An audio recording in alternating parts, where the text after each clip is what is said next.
There's your slate. There's the slate. I found it just in time. Good evening, gentlemen. Good evening. Good evening. Happy Sunday evening. Yeah. This is exciting to have a guest here, right, Pat? Yeah, it's like one after the other. We're having guests each week, and we got a special guest, Jeremy, sitting right down below here. And you guys watch the Epic Film Guys podcast. Listen, FredHeads the documentary, which we're going to talk about. And man, I was trying to squeeze it in before today, and I was just so busy because I wanted to watch it, so I could talk more about it. But you can tell us all about it. Oh yeah, heck yeah. And we're going to be talking a ton of John Carpenter. Oh, yeah. If there's not enough John Carpenter love fandom here, I don't know where it's not. So yeah, seriously, right? John Carpenter, never heard of him. Yeah. Who's that? Yeah, who's that? We did what? We did our top 10 with Jeremy way back. God, what was that? January, right? God, yeah, I think so. Yeah. It's been a long time. Wow. But we've been looking forward to having you on for one of our live shows, bud. Oh, thanks, man. Appreciate it. Joseph, what's up? Joseph, the horror guy, saying hello. Hell yeah. Don't be shy, everybody. Hit us up in the chat. Hit us up in the chat. That's right. Now you just spoke to Stacy, or you just spoke to Mrs. Carpenter not too long ago, right? Sandy, yeah. Sandy, not Stacy. Oh man, I'm way off. Sandy, Sandy. Wow. No, Sandy King.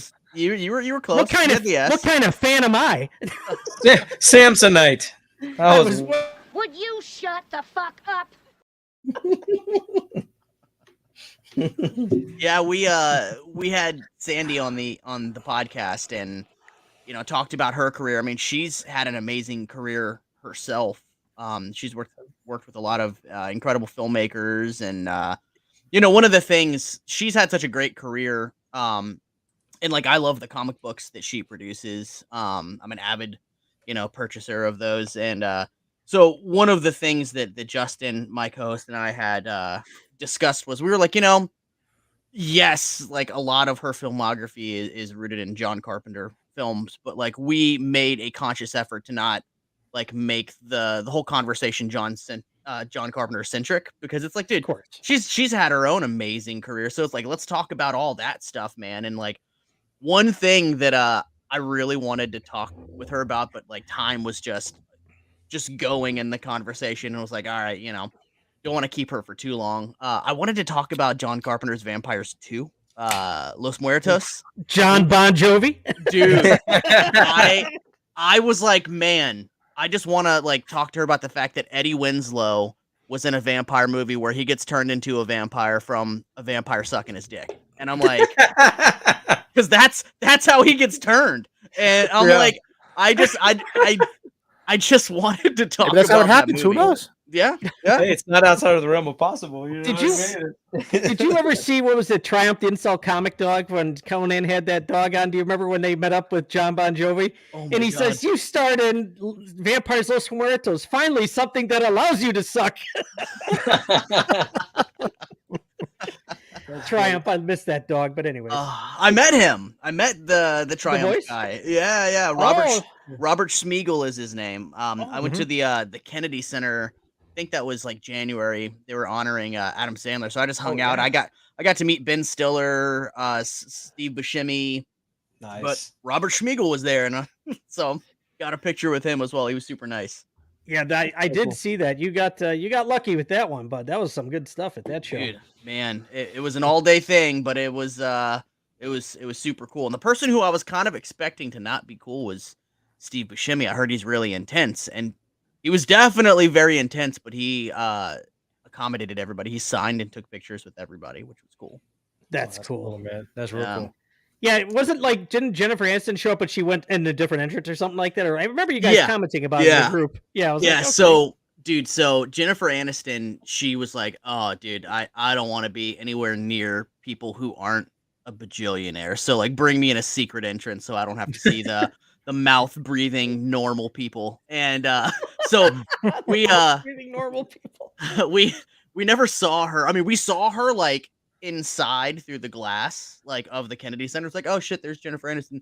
But you know who sucks? And like, they put on such a front, and it's like, you're not cool though. Like, you want people to think that you're cool. You want people to think that you're down to earth and like fan friendly, but you're not. fucking Drew Barrymore, dude. Like, Really? Wow. It's all a front. It's all an act. Like, I have buddies in LA that, you know, she just wants nothing to do with fans. Like, she doesn't want anything to do with like anyone in the general public. She's like, you're not rich. Get out of here. You hear that, Screamcast piece, people? Dude, I had 3 opportunities at Drew. Like, she walked right past me 3 times. And like, it's just a situation of like, and it would be one of those things if like, oh, well, she just wasn't feeling it that day. But it's like, I know for a fact she doesn't do it ever. If somebody could be like, oh, I'm such a big fan. She's like, okay, hi, bye.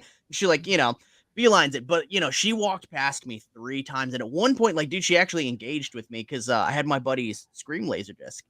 And it had literally everyone but her on it. And I was like, Drew, Wes Craven signed this. I just need your signature on it. And she like was literally 2 feet from me. And she looked over me. She was like, and then just like walked inside the building. And I'm like, dude, like she could have at least said something, but instead it was just like, like it was a weird hand gesture thing. So I'm like, I don't know what that was, but like, yeah, she's just like not fan friendly. So Maybe she can't write. Yeah. Do you Scream, you know, fans that are hoping to get, you know, you better pray she does a private signing because it ain't happening if you see her. She won't do it, man. Oh, the ET cast piece people too. Yeah. Oh, Jesus, dude.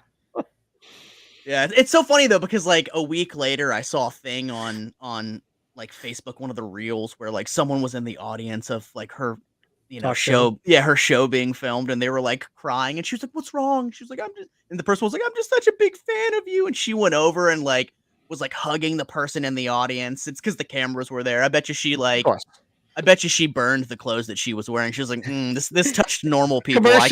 Commercial break. Yeah. I have one of her assistants go out there. Go hug that person right there. Yeah. Say it's from me.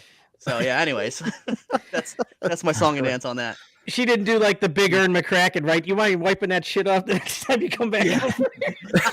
He said, "Go wash that off. Go wash that off before you come back over here." Dude, I fucking love Kingpin so much, and the fact that you guys are dropping references to that movie, that's incredible. We did a watch along. A couple Tuesdays ago. All 3 of us, we started getting to know each other. That was like one of our first bonding, like non-horror related movies. What is it about good sex that makes me have to crap? Oh my god. We were commenting and just quoting the whole movie from start to finish. Oh, big time. We're just on a roll. Yeah, we don't take it serious, man. We just have a good time, man. We're all about the positive here, man. Pat and I were talking about it last night. We're just having fun, man. We're not, you know, it's nice to have people watch it too. This is fun for all 3 of us here. That's right. Yeah, Brett and I were talking last night, and I apologized because my wife's like, "Man, you were really drunk, and you were just chewing his ear off last night." So, like, I'll apologize to Brett tomorrow. I was at a music festival all day long yesterday, so I was like, drinking from morning to, and I kept going, and I got on the phone with Brett, and I was like, blah, blah, blah, blah. My wife's like, "You just wouldn't stop talking." Well, yeah, we kept on talking. It's like we've repeated everything. It's like I can't tell you since age 40 how many people I've met that I can't wait till age 45 to meet them in person. I've met them online. You know what I mean? It's just like Jeremy. We saw each other. I'm sure that we just didn't know each other. We've gotten to know each other the last few years, but for sure, yeah. We've never met Joe in person yet. We're so excited for that. But this kind of it's the way you do the streamings now. It's like you know him anyways. It's like you know him. Enough. Yeah. Oh, absolutely. Yeah, I just met a friend in LA last weekend, and we had been probably talking basically every day for like a year, and we hung out when I was out there, and did not feel like the first time we were hanging out at all, because like we've FaceTimed, we've talked, we've texted, all that stuff. So it's pretty cool when internet friends become real friends. Yeah, when you have all this stuff in common, really, it's like you feel like you've been friends for a long time. You've known each other for a long time. What was cool is last week when we had Dustin McNeil on, and you're a friend of Dustin's too, Jeremy. And he was telling us about, because we had asked about Travis Mullins, who co-wrote the book with him, because he's not usually out there. Dustin's much more approachable, and he's usually out there, and you can grab him. And he said I think he said he only met him once and talked to him like 3 times, and they wrote 2 books together. Isn't that something? When I heard that's that, wild. I was like, wow.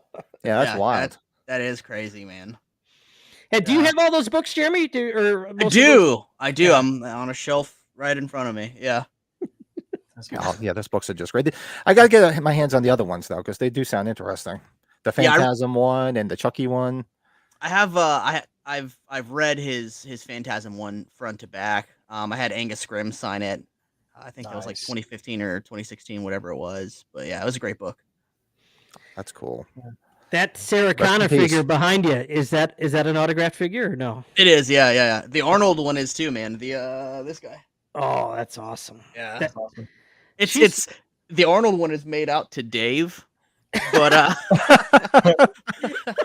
but I was like, all right, because like I was like, man, I want to get a Terminator like signed action figure, but I didn't want like a shitballed Arnold signature on it, and I found this one. It's beautiful, man. It's like sit down, full signature, but he made it out to Dave, and the guy that I bought it from said that basically the way that it happened was he waited outside of like Conan O'Brien or some talk show back in, I guess it wouldn't be Conan O'Brien, some talk show back in the day, and Arnold came out and like he basically had to beg Arnold to do it, and finally Arnold was like, okay, what's your name? And like insisted on writing the name. So I'm like, all right, well, fuck it. Yeah, I'm Dave. It's cool. Yeah, Fubar. Yeah, I haven't seen that yet. I need to. Couple episodes in, I enjoy it. Mary Beth, hello. Joe's better half, Joe's neighbor. Look at that, man. They're in the house. I just finished watching that Arnold docu-series, the three series. It's really good, man. It's really I heard good. it's great. I heard it's great. I'm gonna check it out for sure. Yeah. What is that on? What is it streaming on? It's on Netflix. Netflix? Yeah. Oh, okay, cool. Yeah, I gotta check that out. Pretty good. It cuts it into 3 parts. I think the first part is where he's athlete, actor, and then when he got into politics. So it kind of gives you different sides of all of these different endeavors in life. It's freaking sweet. His story is crazy, man, because like I watched one of those like A&E bios on him, and like he was a millionaire before he started acting, and like people don't know that he got into real estate. Yeah, that's right. Yeah, they cover that. That's 100% accurate. Yeah. Yep.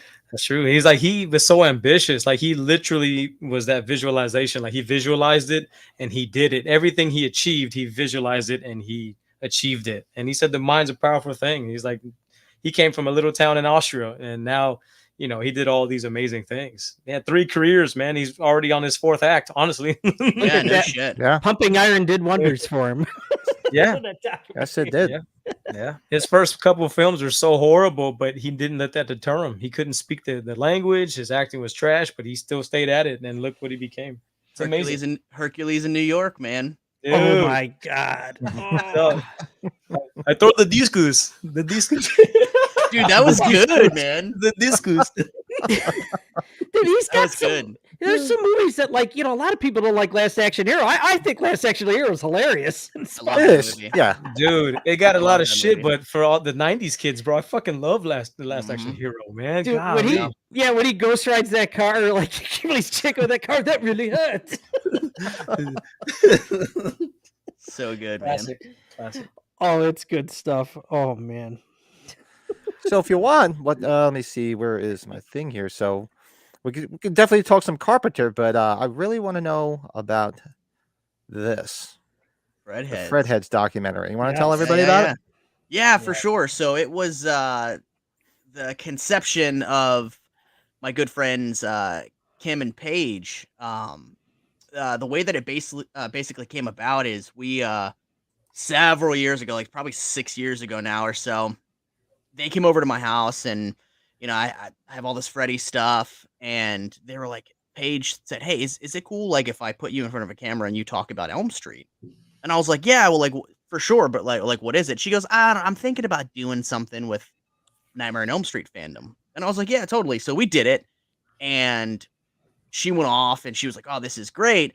Well, then she got the idea of, man, Nightmare on Elm Street has bonded so many people around the world. Like, myself and the other FredHeads, me, Kim, Paige, Deandra, Anthony Brownlee, and so many other people in our friend circle, like we all met because we love A Nightmare on Elm Street. Like Kim she lived in my neighborhood and I never fucking met her. And then what's crazy is that I met her at a horror convention in New Jersey, and I live in Virginia. And we met because Robert Englund was there, and we had never met him, either of us. This was 2005. And so like we had mutual friends, but I had never met her personally. And it was just like, oh, this is wild. Like, we're from Virginia and we're in New Jersey, and this is the first time that we're meeting.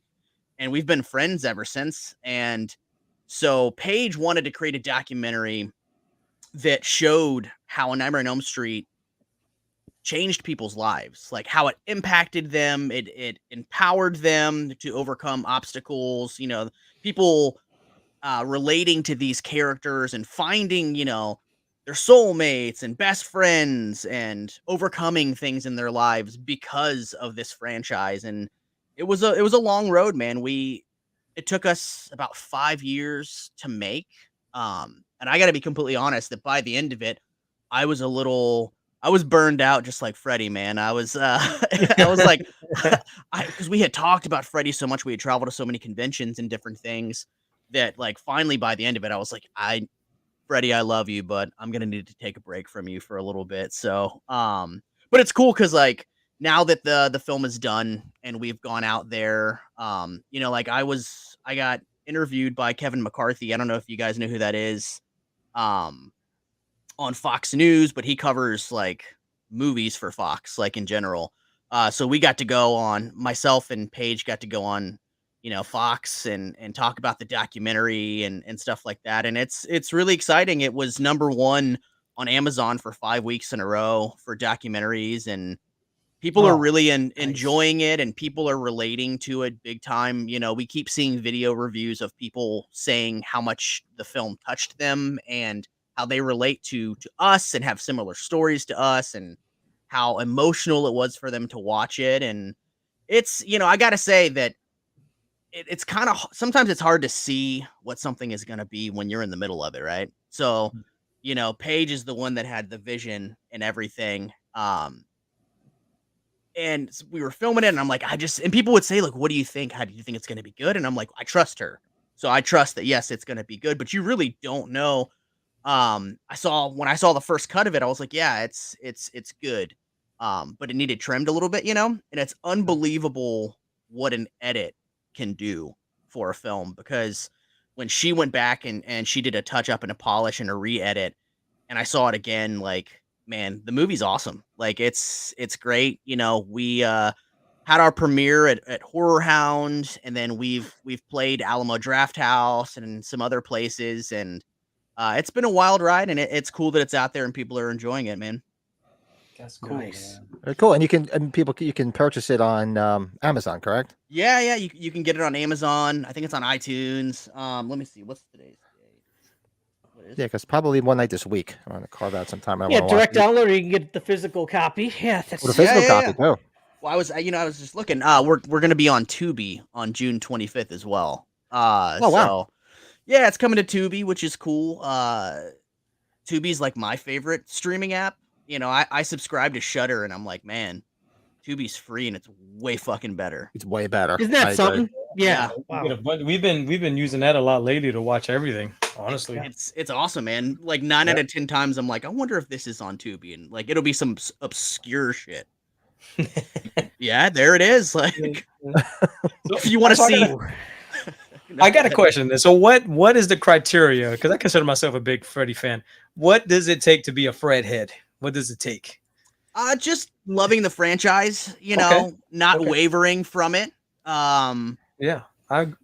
Dedication, man. That's all that it is dedication, baby. That's dedication right. and love of the franchise, you know.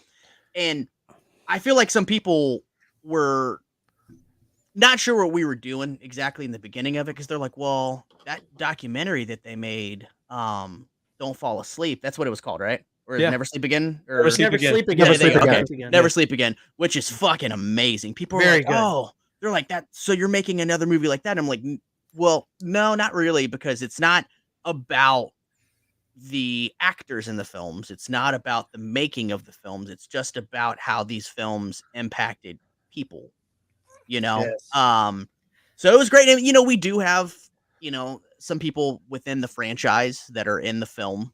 Andres is in it, Toy Newkirk is in it, Ken Sagos is in it, and Miko Hughes and a bunch of other people are in it. And I got to do some, we got to do some really cool shit too, because I got to go, or I keep saying but we got to go to Robert Kurtzman's studio. And nice. we filmed with him there, and it was so cool. Bob's such a cool guy, and Marcia, his wife, is super cool and kind of facilitated the whole thing, which was really cool. That's gonna be, I think that's on the special features. Some of that stuff didn't make it into the film. We filmed so much stuff, man. We could put like 2 more documentaries together with the amount of footage that we have. So it's probably better to get that physical, or is the physical media one, or is it does it matter? Sure. The special features I would definitely get the physical one. The special features are awesome on there.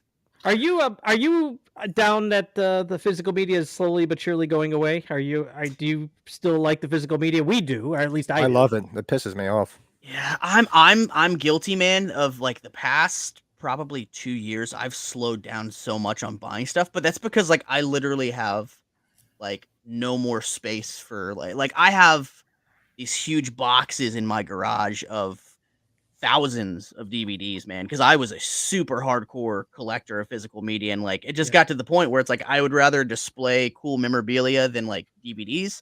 So in my man cave that I'm sitting right now, I probably have about 600 down here or so, and the rest is in my garage. And the only stuff that I'm really buying physical media wise right now has been like franchise stuff. So like when a new Halloween comes out, I'm like, all right, I gotta add or steel books, like steel books are steel like books. Yeah, that's what I've been doing. Same thing. Space is at a premium these days. It's crazy.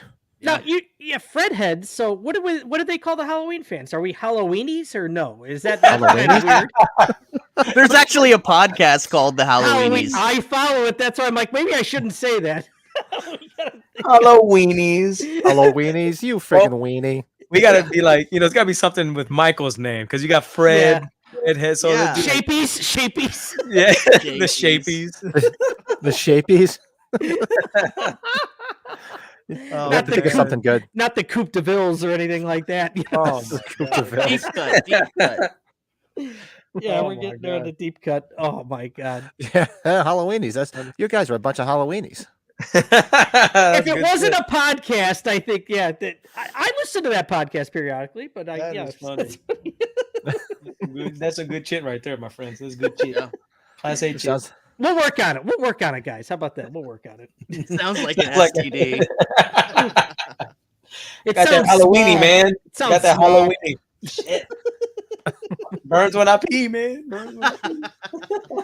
Well, before age 45, we'll have to think of something, I'm guessing. Maybe. Yeah. We'll have to have like jackets made or shirts, and we'll walk around with the shirts like a bunch of idiots. Hey, love it. Fuck yeah! I'm already saying that we should wear our freaking Bucky helmets, all of us. That's we gotta wear Bucky helmet.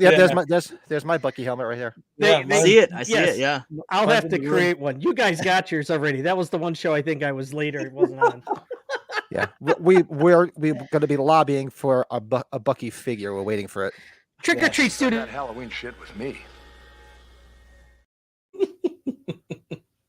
Dude, why does Bucky look like Stephen Ogg from The Walking Dead? He does. You guys notice that? He does. Oh my god! Wild. I didn't even think of that. Yeah, Wild. Oh, that is so good. So everybody definitely. I probably pick up the physical media of the FredHeads. Definitely, I'm probably gonna watch it one night this week. But I'll definitely because I want to see all the behind the scenes stuff that's there. And it's you and how many other people that did it? Thank you. Like as far as filming it. Yeah, because I know you said it was you and a few friends that did it. So how many people in total? Paige Joy and Kim Gunzinger directed it. Deandra Lazor, I don't know. She was a part of the team. Anthony Brownlee, and I'm sure Crystal Van Etten. I'm sure I'm missing people because I don't know. I'm horrible at this stuff. I'm like the last person you should put out there to promote something. I'm like, yeah, we did some things. But it went I on forget for their names. Over a decade, right? This was going on for over a decade. Though. No, it was about five years. Oh, 5 years. About 5 years. Yeah. I mean, it felt crazy. And like, dude, I got to give it all to Kim and Paige because making a movie on the level that we did. You know, like I've done it once prior. I made a movie called Easter Sunday. I typically don't promote that. It's not a good movie. Forget that, guys. Like, don't go sneak off and. It's got Robert Zadar, the Maniac Cop, in it, so that's like the coolest part of it. But it's God rest his soul. Yeah, absolutely. He ended up becoming a friend. He was really cool. But I mean, it was cool in the sense that it was like film school, you know, kind of like we were learning how to make a movie while making a movie. You know, so if you want a bad movie to get bombed to and laugh at, you know, that might be for you, but don't expect much. But yeah, so even making that it was just such an undertaking. You know, we got a distribution deal on it and stuff too on Easter Sunday, and but yeah, it's so hard to make movies. Like, people just think you just go out there and you just take a camera and you get a couple buddies and you make this thing and it's done in a week. And it's like, it's not. It's so much work. And then when you're done filming, it's even more work. So the fact that Kim and Paige, you know, they stuck to it and they finished it, and not only finished it, but God, man, I'm gonna say it again. It's so good. You know, kudos to them, because like I said, it's almost an impossible task making a movie on the level that we did.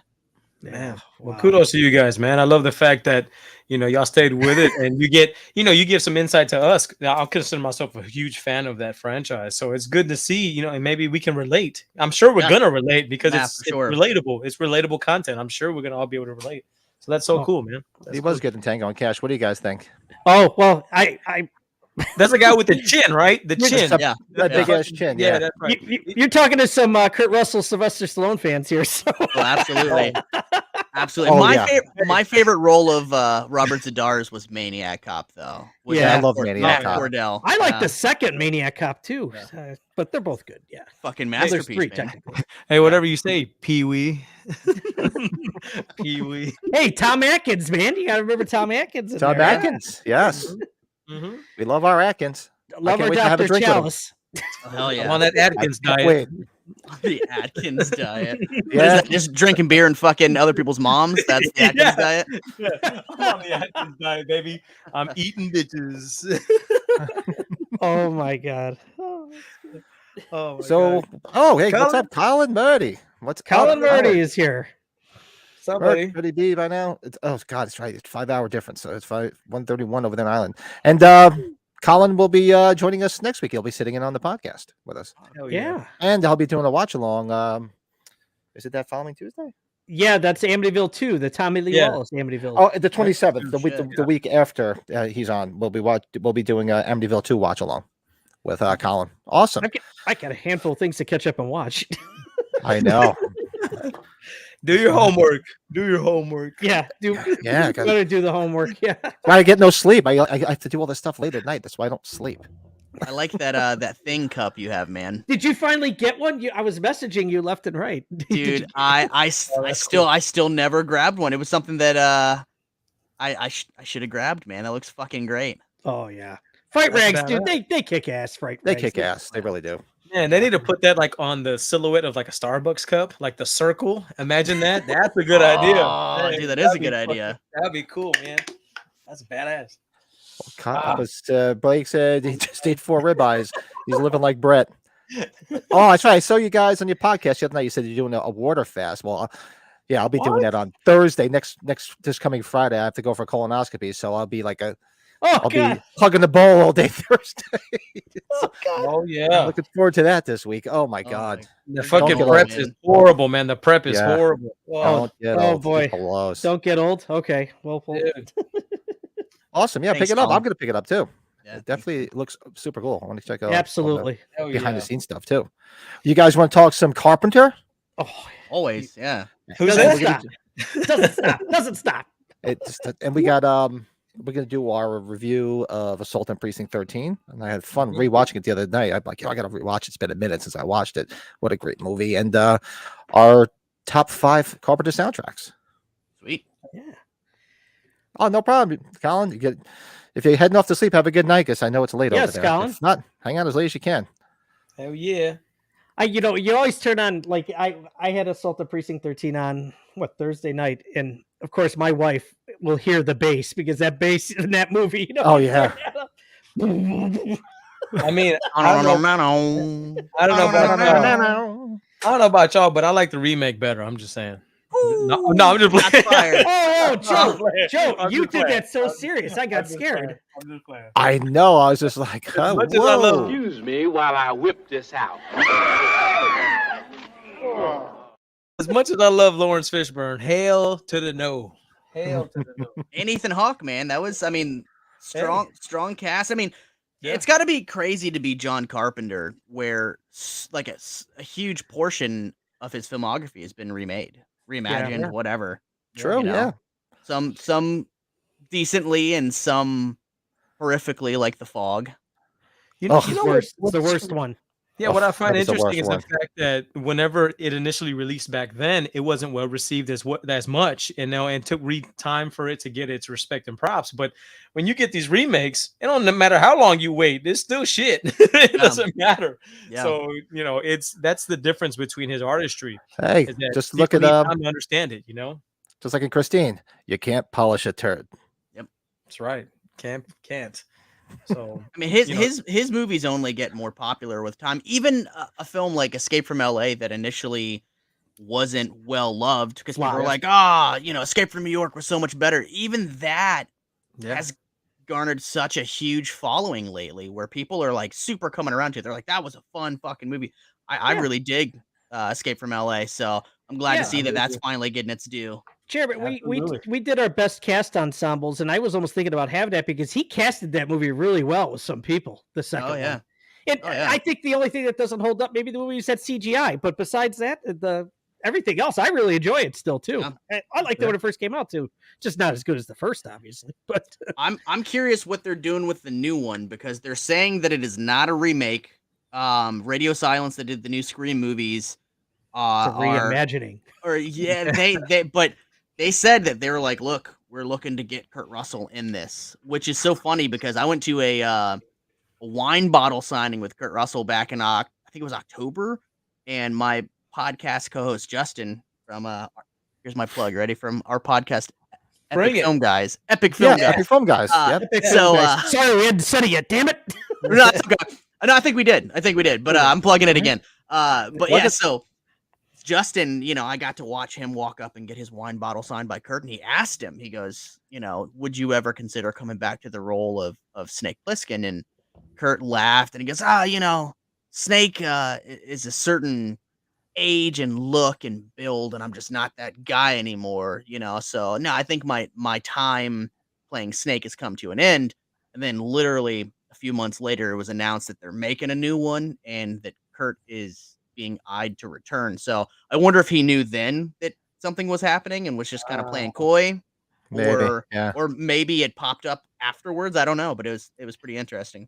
I'll put it this way: if fucking Indiana Jones is getting another movie, Harrison Ford, God damn it, Kurt Russell can do another film. God damn it, that's what absolutely. We could not be these people though that like these people that are ripping on Harrison Ford for like, this is a lousy Indiana Jones. People have seen it early. What do you expect? He's 80-something years old. It cannot be as good as these other movies. You got to go into the movie realizing you're not going to get what you had 40 years ago. Yeah, they're all getting older. Be grateful you're getting another fucking movie. That's all. Right. That's it. We're seeing him on the screen. That's how. Yeah, that's how we're looking at it. It's his fucking swan song. Give it to him, man. Damn. You've never brought it up to him when you met him the once or twice, right, Jeremy? You didn't ask him about Snake Plissken. You kind of kept it all. You were meeting a hero of yours, so you didn't bring it up. Yeah, right? No, I hadn't. I actually I don't know if you guys saw the post from earlier, but I actually got to see Kurt last Sunday and spend some time with him. It was a private event, and it was here, I'm gonna show you the picture. There it is. There's the man. He's got a Baja, and that's awesome. Yeah. He still looks great, man. He looks great. Yeah, he does. He does. So this was the first time that I ever like fully, because I kind of kept it cool the other times and asked about other things that I knew he was interested in to like have a really good conversation with him. And this time I was like, you know what? And I feel like he remembered me this time. I don't know. But this time I was like, this could be the last time that I see this guy, and I'm fully gonna nerd out over movie shit. And so we talked about Stallone, we talked about the Godzilla thing that he filmed already. We talked about Overboard. I told him how much I was like, dude, my daughter thinks that you're Santa Claus. And he just laughed and he was like, "Oh, I'm just glad she doesn't know the non-Santa Claus things I do." And, Captain Ron. Captain Ron. Oh man, another eye patch movie. I love that movie. He's like a mix between like Beetlejuice and a pirate in that movie. Like, hey, boss. For real. Yeah, for real. It reminds me of that guy from Couples Retreat. All right. Yeah. Let's do it. But he was super cool, man. He's worked with Tarantino now a handful of times too. Yeah, It's like, yeah, geez. yeah. He one of the cool things that he said is, I had mentioned to him, I was like, when I met Stallone in 2019, Stallone had said on stage that he was like, yeah, I recently just called Kurt Russell up and pitched him Tango and Cash 2, and basically Stallone said that Kurt just laughed and was like, "Come on, Sly, we're not those guys anymore. Like, who wants to see us old farts running around with guns?" Like, so anyway, so like I mentioned that to Kurt and he just laughed. Yeah, he laughed and he was like, Stallone is such a good underrated actor. Like, people underestimate how good of an actor he really is. And he was like, he said, when I did Tango and Cash, he said right before it, I was a well-known actor. People knew who I was. I was a well-known actor. He said, making that movie and it coming out with me and Sylvester Stallone, he said, Stallone turned me into a movie star. Wow. That's crazy. Yeah. Isn't it shocking he didn't do any of the Expendables though? I was just thinking about that the other day. I'm like, yeah, that's true. God, how did Kurt Russell not get involved in it? And he's worked with Stallone and yeah, he was there when Stallone won his Golden Globe for Creed. And he was there, all him and Goldie, and they were there in the audience, and he looked very happy with it. I was like, man, I just thought he wasn't in any of the Expendables movies. I'm sure they probably asked him. He seems like he's very selective over what he does, and very meticulous. Even like, even the Fast and Furious things, he kind of got in and got out on those. You know what I mean? Yeah, I liked him in what was it? The superhero Guardians of the Galaxy. Guardians of the Galaxy. I thought he was a great role for that. A one and done. I thought How about Sky High? He's in Sky High. Yeah, I love that movie, dude. Yeah, Sky High is great. Dude, he's been in a lot. Like he played that dirty cop. What was it? Dark Blue. Dark Blue. Oh, good kicked one. Ass. Yeah. Unlawful Entry. There's some good stuff. That's the one where his wife gets kidnapped. Breakdown. Oh, JT Walsh. JT Walsh. JT Walsh. Yeah, the great JT Walsh. Yeah, that's a great movie, dude. Fucking awesome, man. Golly. Dude, yeah, his portfolio is just awesome too. Like the Death Proof, I love him. But Death Proof, he's a nasty son of a bitch. One of my favorite movies is freaking Used Cars. Yeah. Oh God, early. I love used cars. Oh, and who said it? Somebody said in the chat room, your neighbor Elvis. That's right, he's Elvis. Yeah, that's right. He's Elvis too. That's right. 3,000 Miles to Graceland. There's another good cast movie that had a lot of good people in it. That's right. He's been acting so long. He actually was in a movie with Elvis, like the real Elvis. Yeah, he's a that's kid, right. He was a kid. Yeah, that's right. Yeah, it's fucking. Yeah, awesome. he was a Disney kid, right? Didn't he work with Disney? Yep. Yeah, early on. Yep. Yeah. He Walt Disney. The last thing he ever wrote was Kurt Russell's name. And that's a true story. And I've heard Kurt tell the story because there was a rumor that Walt Disney was that Kurt Russell was the last words that Walt Disney ever said. And Kurt said, no, he goes, that's, exaggerated. He said, what happened was Walt Disney passed away and finally Walt's assistant went into his office to like start, kind of cleaning it up a little bit. And he said there was like a notepad ledger on the desk. And the very last thing that Walt ever wrote in this ledger, which was feasibly the last thing he ever wrote ever, was Kurt Russell. And oh wow. Yeah, so when asked about it, he still doesn't know what it was about. He said he can only, hypothesize that it was just he was looking at casting something and Kurt Russell came to his mind and he was like, but I mean, hearing him talk about Walt Disney, they used to play ping pong together and like he used to just hang out at Walt Disney Studios, and yeah, crazy. Wow, man. I mean, you can go off and about all these movies, man. Tombstone. I mean, we all love Tombstone. Like, come on. Yeah. Oh, Tombstone. Yeah. Dude, Bone Tomahawk. Oh, Yeah, stuff. that. Oh my God. The Tarantino movie. Fucking Hateful Eight. Hateful did? Eight. God, dog. I mean, it's endless supply of good shit, man. His filmography is amazing, dude. Yeah, he's obviously, you're right though. I think he's gotten more selectful as he's getting older. He's got other passions, like obviously you're talking with the wine, and there's other things he's doing. So yeah, he makes wine. He's a rancher. He raises cattle and sells beef. It's like, you know, Are you guys hearing this right there? Does it come through on my microphone? My daughter is like 110 pounds, but when she walks upstairs, it's like a Yeti. And I didn't hear anything. Okay, I didn't know. It's just so fucking loud. I'm like the ceiling's shaking. She weighs 110 pounds. You know, that's terrible. We just named off all the Carpenter stuff and we didn't bring up the Thing. Sorry, I just had to say that. Oh, dude. Oh, God, it's right. Of all things, right? That's almost offensive there. It honestly, it rivals Halloween for my favorite movie. Like, there are points in times where I'm like, I legit don't know which one I love more. You were telling, I remember that. You're Yeah. Because I thought it was, you're like, no, Brett, it's Halloween. I'm like, okay. Nope. So we'll see. Nope. There's nothing wrong with that, because it's like, what do you want to have for dinner? It's like you can have either one. Yeah, Joe. Yeah, good call. They're both great. What are you in the mood for? But What are you in the mood for? Yeah, man, for real. Filet or filet? Chicken or steak? What do you want? Protein? What? And we did do our Carpenter ranking with Jeremy, but Joe's with us here now. You know, we can go through some Carpenter movies and see where they. I mean, we know I don't think there's a Carpenter movie that we really don't like. Is it? Can anybody even say a Carpenter movie that they don't think they really like? The only one that I particularly don't care for is Ghosts of Mars. And That probably at the bottom. That was at the bottom of my list. I think it was all of our bottoms. What's unfortunate is that if you watch that movie, like, the editing is fucked up. Carpenter did not edit that movie.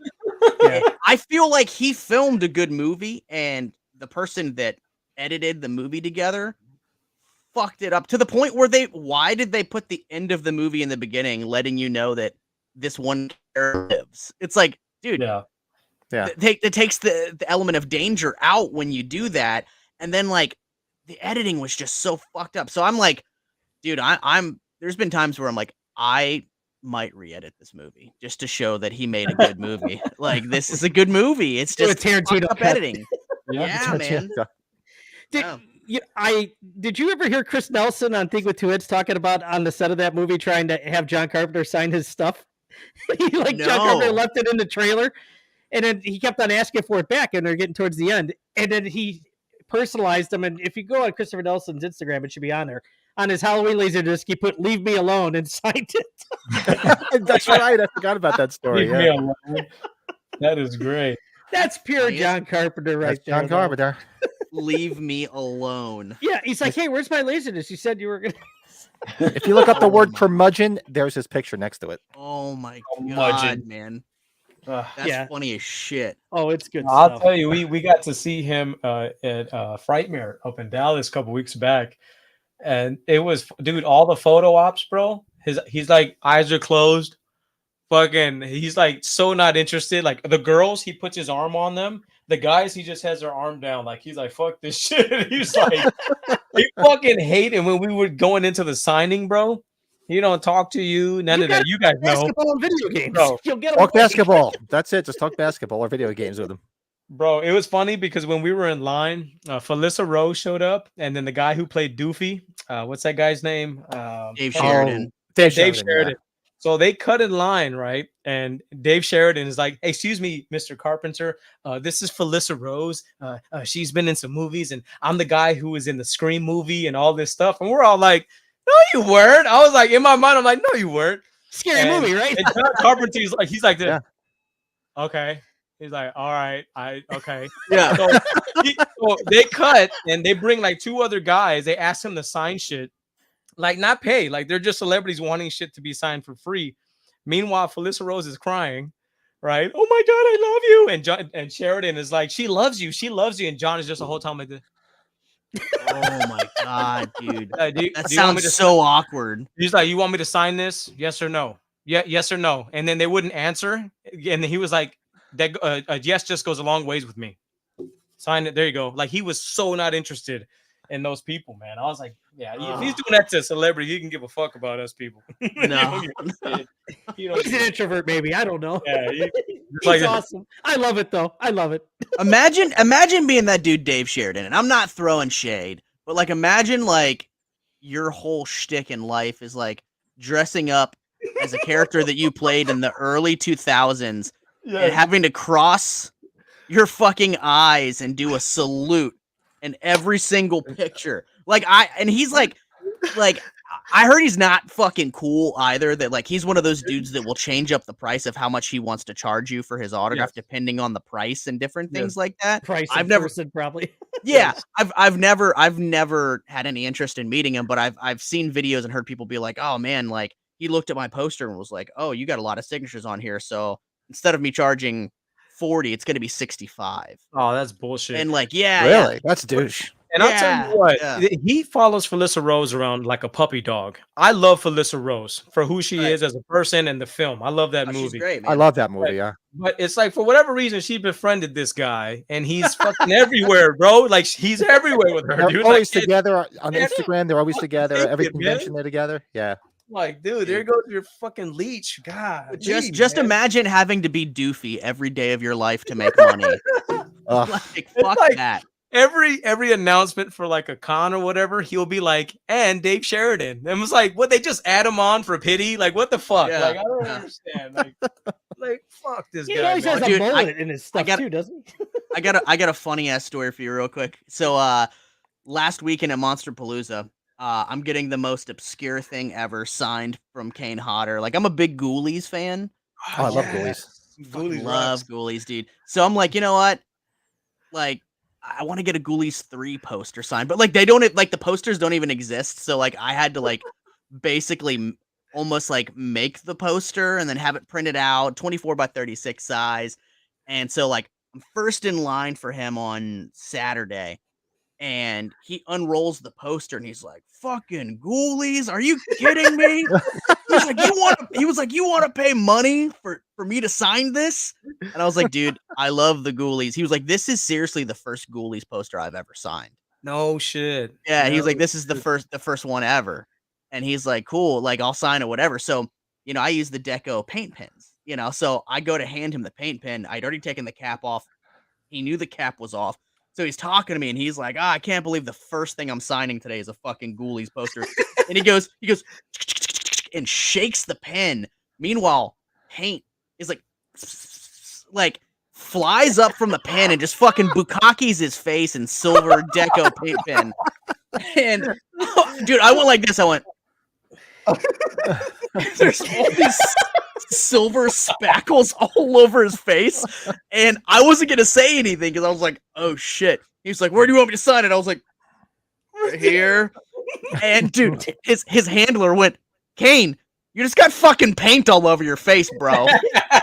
Here, take a shot of tequila. Usually there's a bottle in his table. Oh my. Somebody give me some alcohol. I got it right here.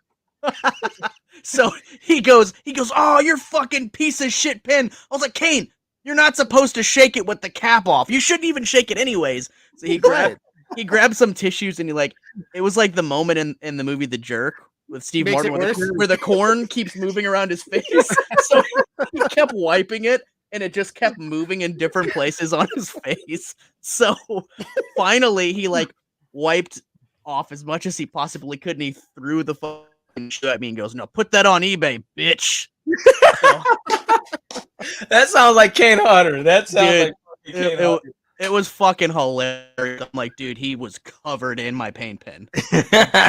Oh my god! Well, now did he actually get enough off of it? Because you want to go see people that took pictures with him that day to see the shits on his face. I should go look to see if it looks like he's like Terminator status with the silver. I should go back and look. And the signature turned out fine and everything too, right? Yeah, signature turned out great. Surprisingly, somehow none of the paint got on. Like when he shook it, no like spackles got on the poster. Just on his face. Went on his fucking face. Yeah. I'm like, it's just remnants from Uber Jason makeup. Okay, it's the silver. It's the silver. I had photo ops yesterday. Whatever the fuck, just make it up. Jeremy, I almost want to get a Ghoulies poster signed to see what he's going to say next. Here's a silver paint marker. Can you shake it without the cap on? That is awesome. So good, man. So good. Oh, that's hysterical. He gets around. He's had a lot of conventions, man. He makes his money on it though. So hey, yeah. Oh God, he's a legend. I watched him on that show. Was it Holliston? Do you remember that show? Dude, yeah, I loved that show, man. It sucks that they kind of like just ended that show, that it didn't get picked back up. I would have thought it would have went further. What's the guy's name? Is that Adam Green? Adam Green that did the Hatchet movies. Yeah. Mm-hmm. Excuse me. Yeah, that was a fun show. They had a lot of guests on that show. Danielle Harris is on there. What, Tony Todd and my baby. The Guar guy. Yeah. Oh God, rest his soul. He's Odorous Orungus. Yeah. Odorous Orungus. That's right. Now that's a good documentary. Man. Did you ever see that Guar documentary? No, I need to. Jeremy, you got to watch that. You got to watch the Guar. Especially because you're not a Guar fan, go watch it. Yeah, because they're from Richmond. I think there's the Guar bar in Richmond, so it's like not too far from me. Yeah, that is such a great, I did not know that documentary. That's awesome. Yeah, I'll have to check that out. Oh, the Guar bar. The Guar bar, yeah, it's a thing. Yeah. Hey, what's up, Ryan? Since Uber Jason was in space, would Jason from the remake be Doobie Jason since he was growing all that weed? You'll see. Jason. It'll be like in Scary Movie, where the eyes get all stoned looking. They'll have to do it on the friggin' hockey mask. They'll get all stoned eyes when he starts doing the doob. Oh, fucking night.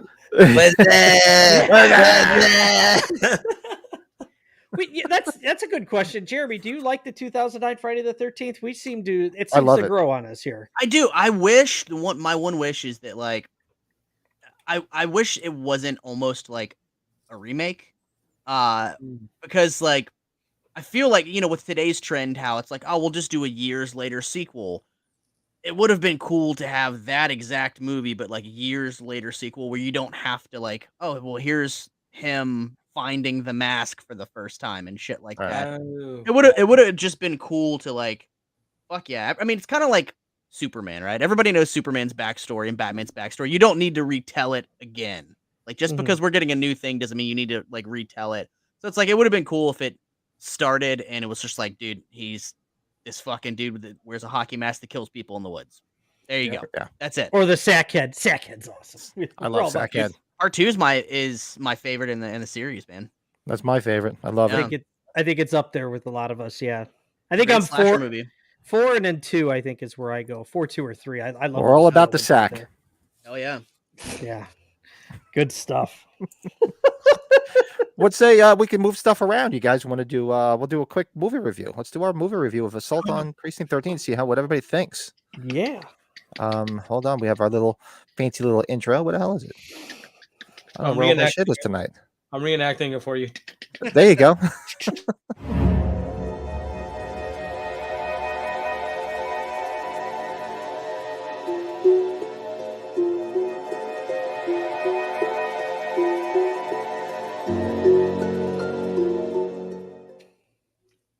Sweet. Beautiful. Beautiful. Who would like to go first? Takers? I'll start it. Why not? So, the year 1976. I did not see, this is one of the later John Carpenter movies I saw later on.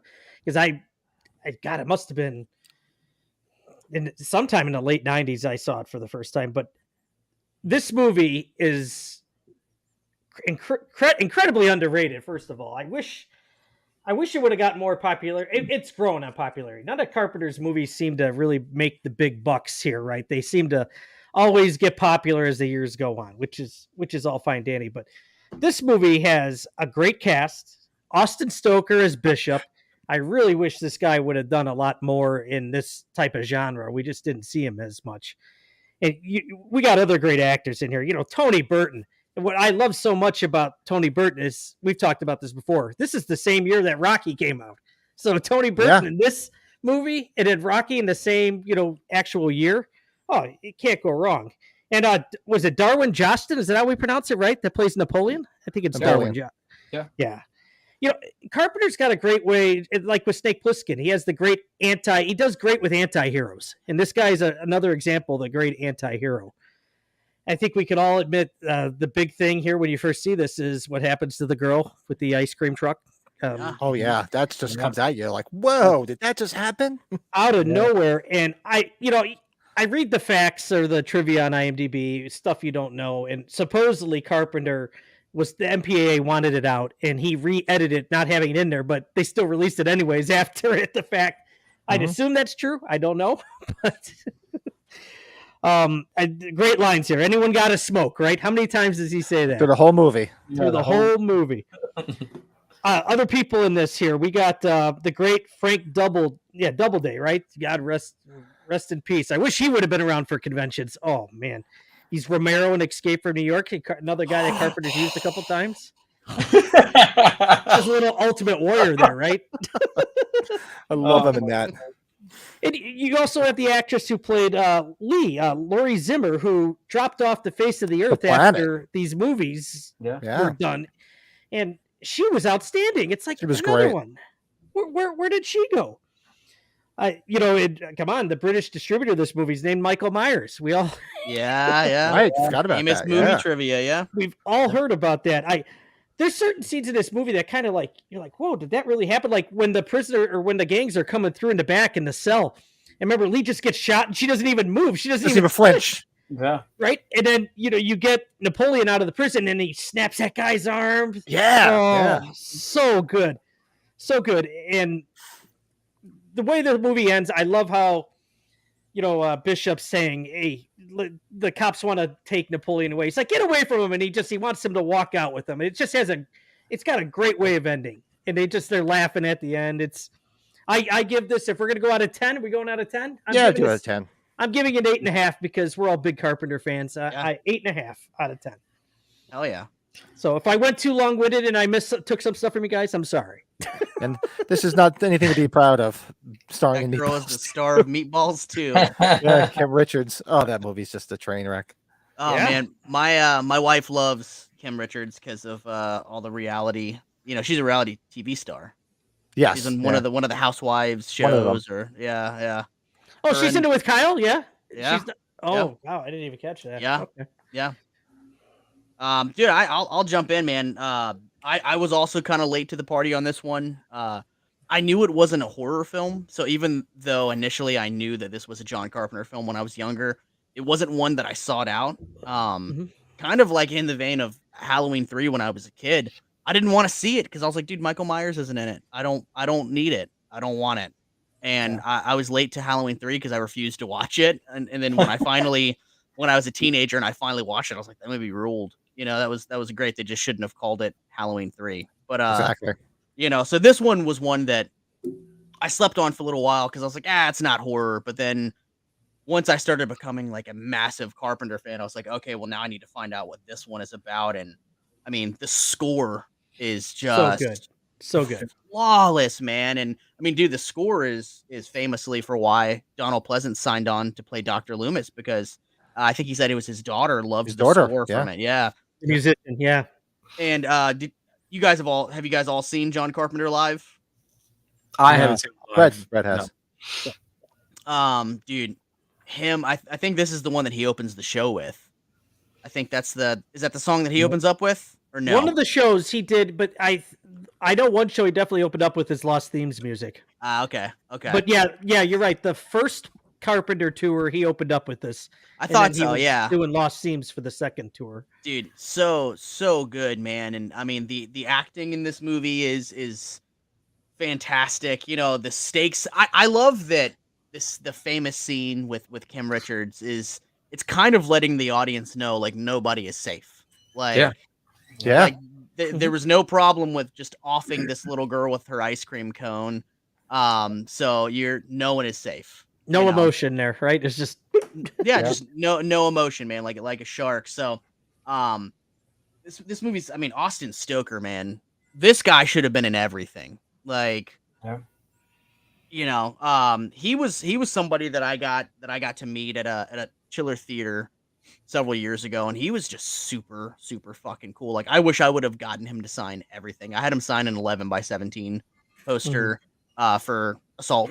And what sucks, and I think I told you guys when we were chatting the other day, that he was doing a private signing. This was like a year and a half ago, something like that.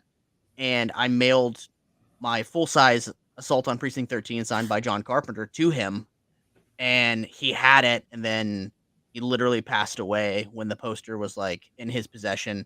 And thankfully his wife and his agent got the stuff sent back to everybody. But you want to talk about a sad day getting a poster back in the mail. I'm like, well, not only is it not signed by Austin Stoker, but it was like, with him at that time. It just fucking sucked, man.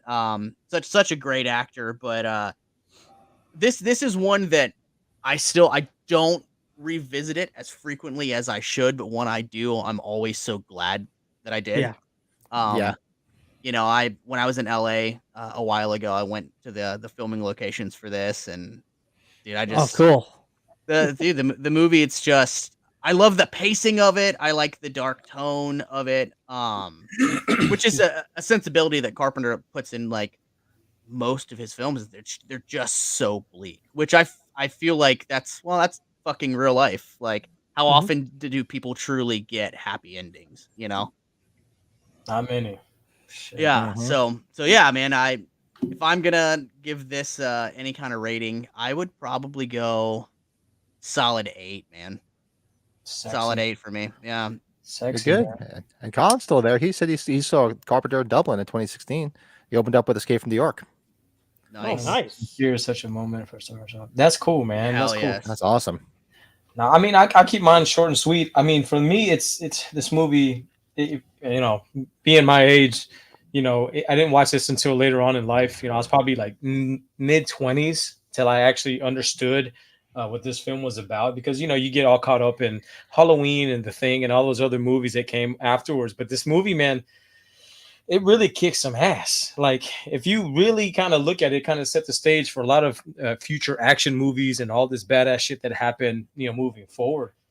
I mean, if it's on TV, I'll leave it. If it's a remote drop for me, man. Like, it's a classic. It's something that I could watch over and over and not get tired of that shit. So I'll keep it sweet, man. Y'all kind of covered a lot of the main points, but I got to give it like an 8 out of 10 too, man. It's a damn near perfect film. It's damn near perfect. Oh yeah. And pretty much I just echo everything. The only things I will add is it's fun to see Laurie Zimmer who's basically, her hair in that movie is exactly what Nancy Loomis would replicate in Halloween. If you've watched that movie, that's Andy Brackett's hair. Yeah. And Nancy Loomis in this movie does not have that hair, which is odd. It's like Laurie Zimmer's got it. Yeah. So there's a few times where you're like if you see her from behind, you actually think it's Nancy Loomis, but it's not. It's her.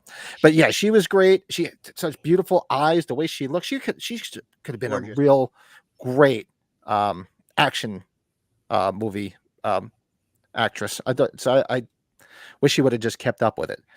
She was good. Yeah, like the scenes where they're just shooting at them, and the scenes are just great. I mean, every time they try to break through, they're just blown away with a shotgun, which is awesome. Yeah.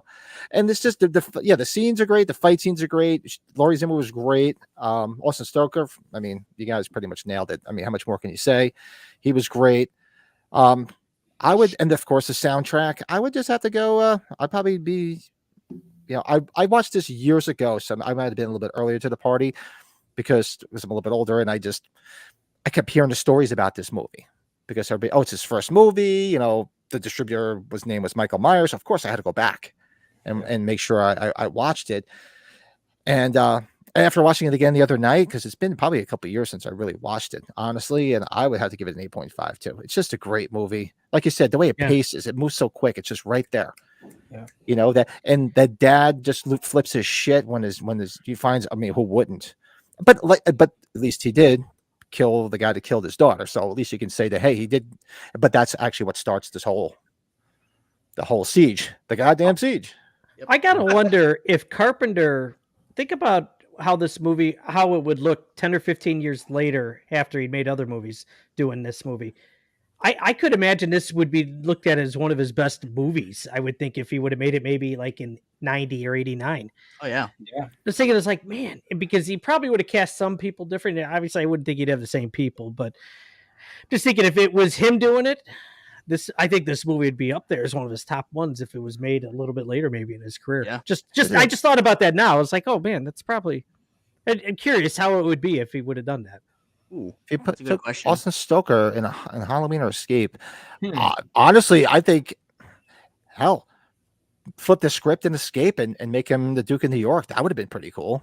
Just Yeah, so, Hawk. I'd like do a it, flip. if you didn't have Lee Van Cleef, I think he could have done that. Okay, maybe. Yeah. Or he could have he could have did that, and then Halloween, Dude, I make could him almost make him the sheriff. Make him the sheriff in Halloween instead of Charles Cyphers.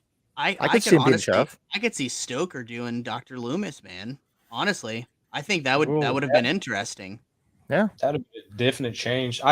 What I found fascinating was I had read something that this film right here and kind of influenced John Carpenter in terms of the gang. You know, how ruthless and resilient they were.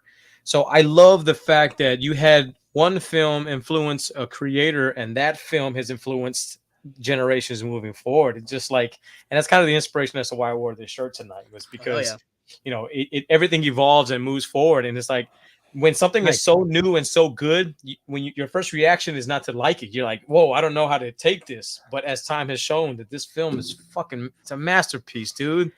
It is so well influenced and so Rob well made. Windsor, International Man of Mystery. So That's good. right. Do you guys remember? Can you picture the guy in your head? So when the father's in the phone booth trying to make a call and he sees the gang members coming from the dark, do you guys remember that scene pretty well? Mm-hmm.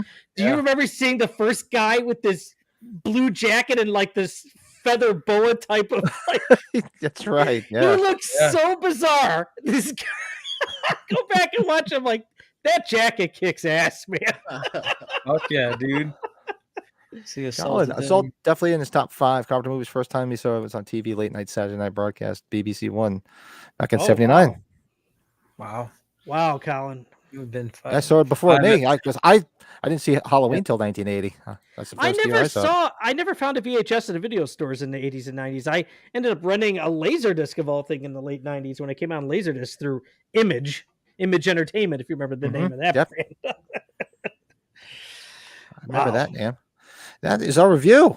So let's keep up with the Carpenter themes, guys. And sexy. It's very sexy. I know, and I don't have that clip. I'm working on that clip. Don't be stupid. Don't be stupid. Don't be stupid. I'll get that. Talking Beverly Hills put it up Cop there. there, Sage. With a lemon twist. They have a new one coming out, don't they? Mm-hmm. It's gonna be Netflix, right? Paramount Netflix. It better not be like Coming to America 2 or Coming to America, whatever. It better Or they're not. going back to Wonderworld and Better fucking not. The Annihilator 3000, the greatest gun in movie history. It's got like a microwave. That's fucking horrible. Oh, that movie was so bad. Oh, All right, that's let's do our top 5 because Jeremy, you said you got to head out by 9:30. So Yeah, this is around about there, 20 minutes. Cool, So man. let's do our top 5.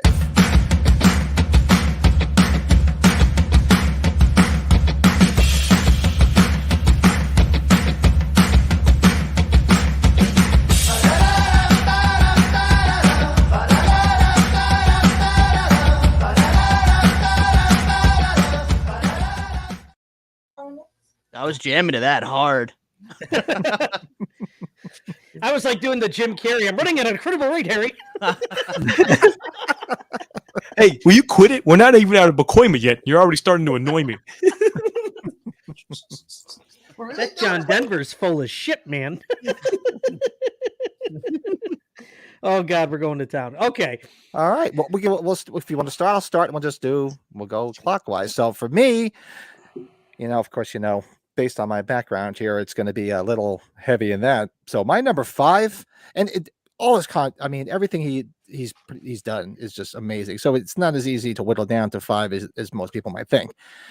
But for me, my number 5 is easily the Halloween 3 soundtrack. Oh yeah. I love like that Chariots of Pumpkins. I mean, it's just crazy, that soundtrack. That is, and I mean, there's a lot of people. I've talked to people that don't like that movie. I mean, I love it, don't like it, but they're like that. One thing they say is that soundtrack is awesome. They love It's it. really grown like over the last number of years. It's unbelievable, the popularity. It's Yeah. awesome. Okay, so that's Deservedly too. Yep. So number 5 for Pat, Halloween 3, right? Okay. H3. Number 5, the movie just talked about. Turn the subwoofers up, man. Assault on Precinct 13. Turn the Nice. subwoofers up. I love all the intense music that's happening outside of the station too. It's got great pace. Great bass. So Assault on Precinct 13, number 5. Slap at the base. Slap at the bass. That's right. Man, okay. I guess my number 5, I just go in order. I love the soundtrack from Christine. I put it up on my little post today. And everything about that film and the fucking all the music on that fucking film is amazing. So my number 5 is Christine. Nice. So Awesome. don't judge me for this one, but I'm doing Halloween 2018 because I was so excited for the new Halloween film before it came out, and they dropped the soundtrack first. Right. And Yep. I just remember like it is one of the most geeked out I have ever been. It was like Star Wars level Phantom Menace excitement coming for me. Like, Fuck. dude, I jammed that soundtrack like every single day leading up to the movie coming out. And I really do feel like Daniel Davies, Cody Carpenter, and John Carpenter did such an amazing job on that score. Fuck, yeah. It's fantastic. I still rock it from time to time. I'm driving around and I love it. And especially Laurie's, theme. And that one is like, it's so heartbreaking because the character itself was so heartbreaking in Halloween 2018, how broken Laurie Strode, a character that we all love, was. So I got to put Halloween 2018 as my number 5. Very cool. Nice. Sweet ass sweet. My Love number it. 4.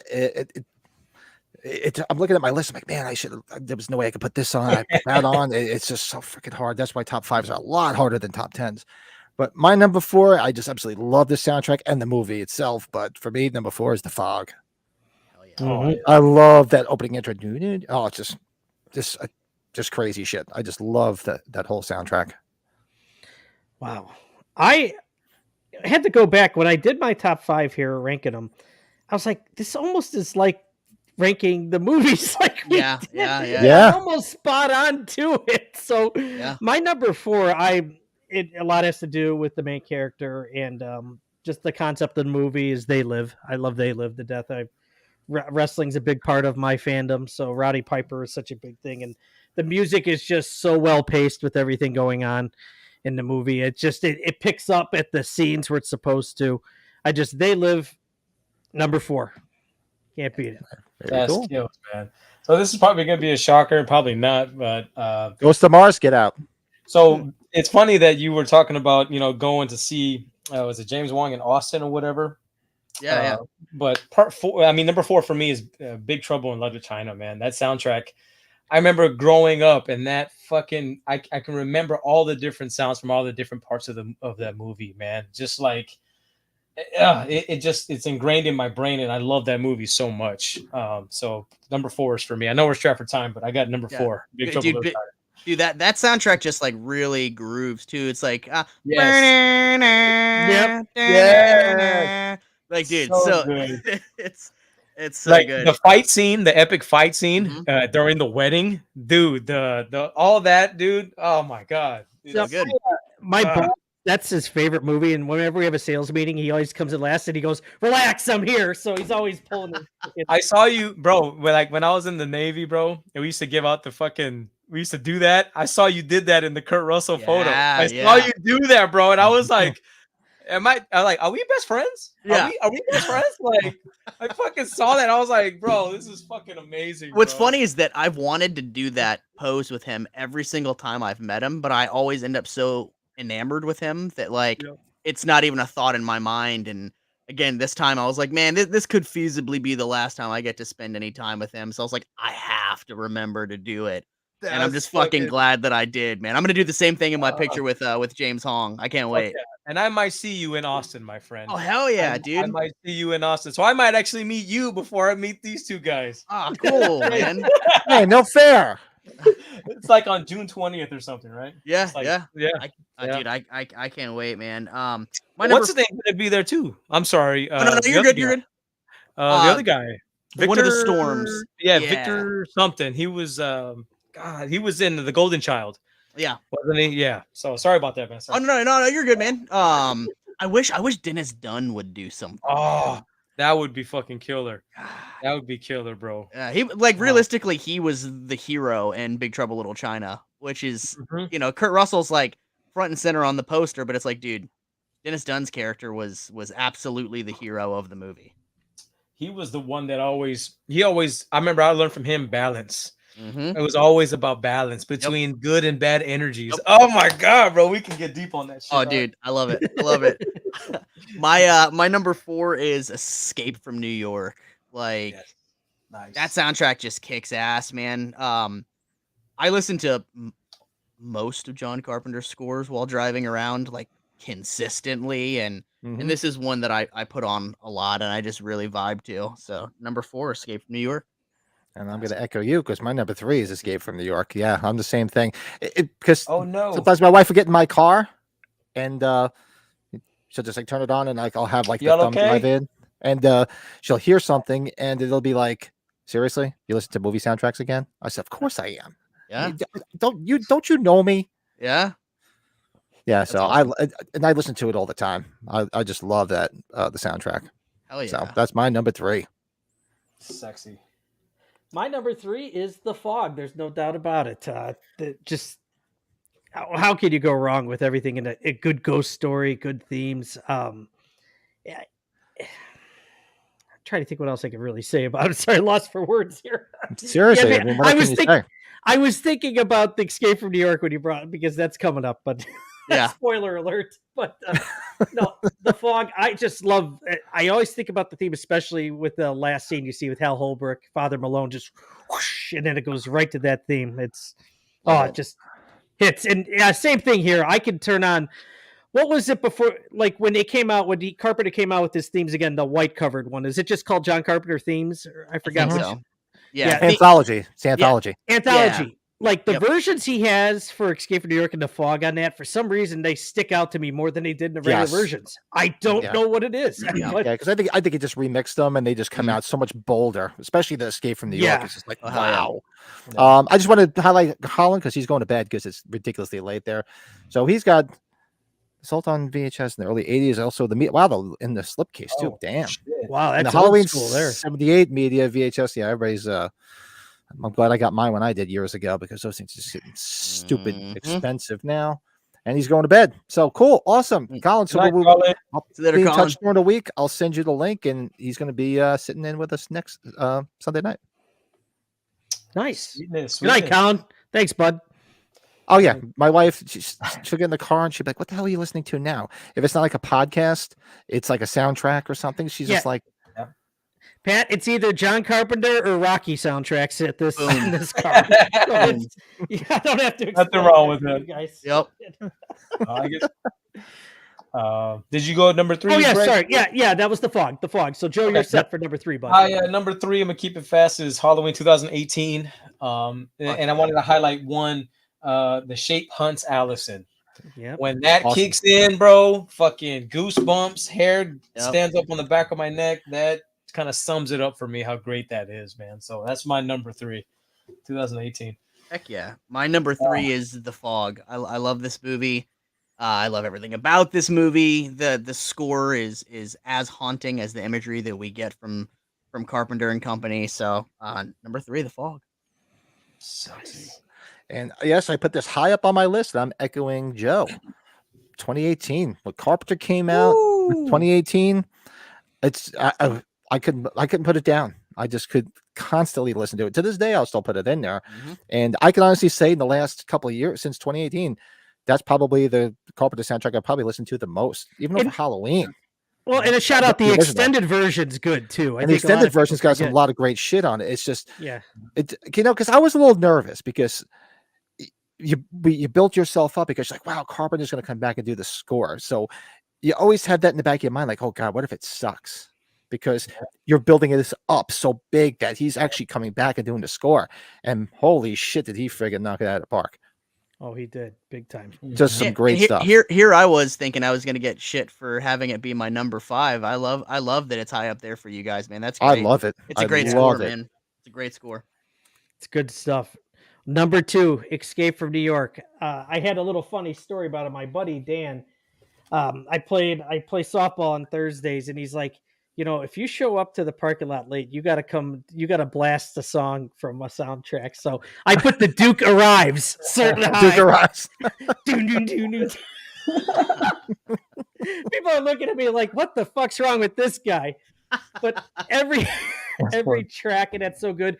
Escape from New York, I will say, when Carpenter came back to tour again, that was by far the highlight of both shows I went to, is when he played Escape from New York. I don't know what it was, but it just sounds so cool. And they played the scenes from the movie. Like, buy his concert disc too. If people aren't able to go see him, get that disc. That's so cool. Turn that on. It's very good. Escape from New York, number 2. Sexy, man. Well, I mean, this one's going to be a little eyebrow raiser, but for me personally, because how much I love this movie, Halloween 2, man. Halloween 2 is my number 2. Especially the shape stocks again. Y'all already know. Dun, dun, dun. Like all that shit. Like I get chills about it. That's my number 2. So yeah, because it's an amped up version because now he's got the synthesizer. And, yes, and that one will start blowing some speakers too, man. And we can't discount what Alan Howarth brought to the table. Yeah, good point. Yeah, cool. My number 2 is The Thing. This is one that I listen to an embarrassingly excessive amount. I listened to it on the way home from work on Friday. I rock this one like all of the fucking time. It's cool because it's something that you can put on. A lot of it is not in your face. It's just really atmospheric, like tone, slow, low. Yeah.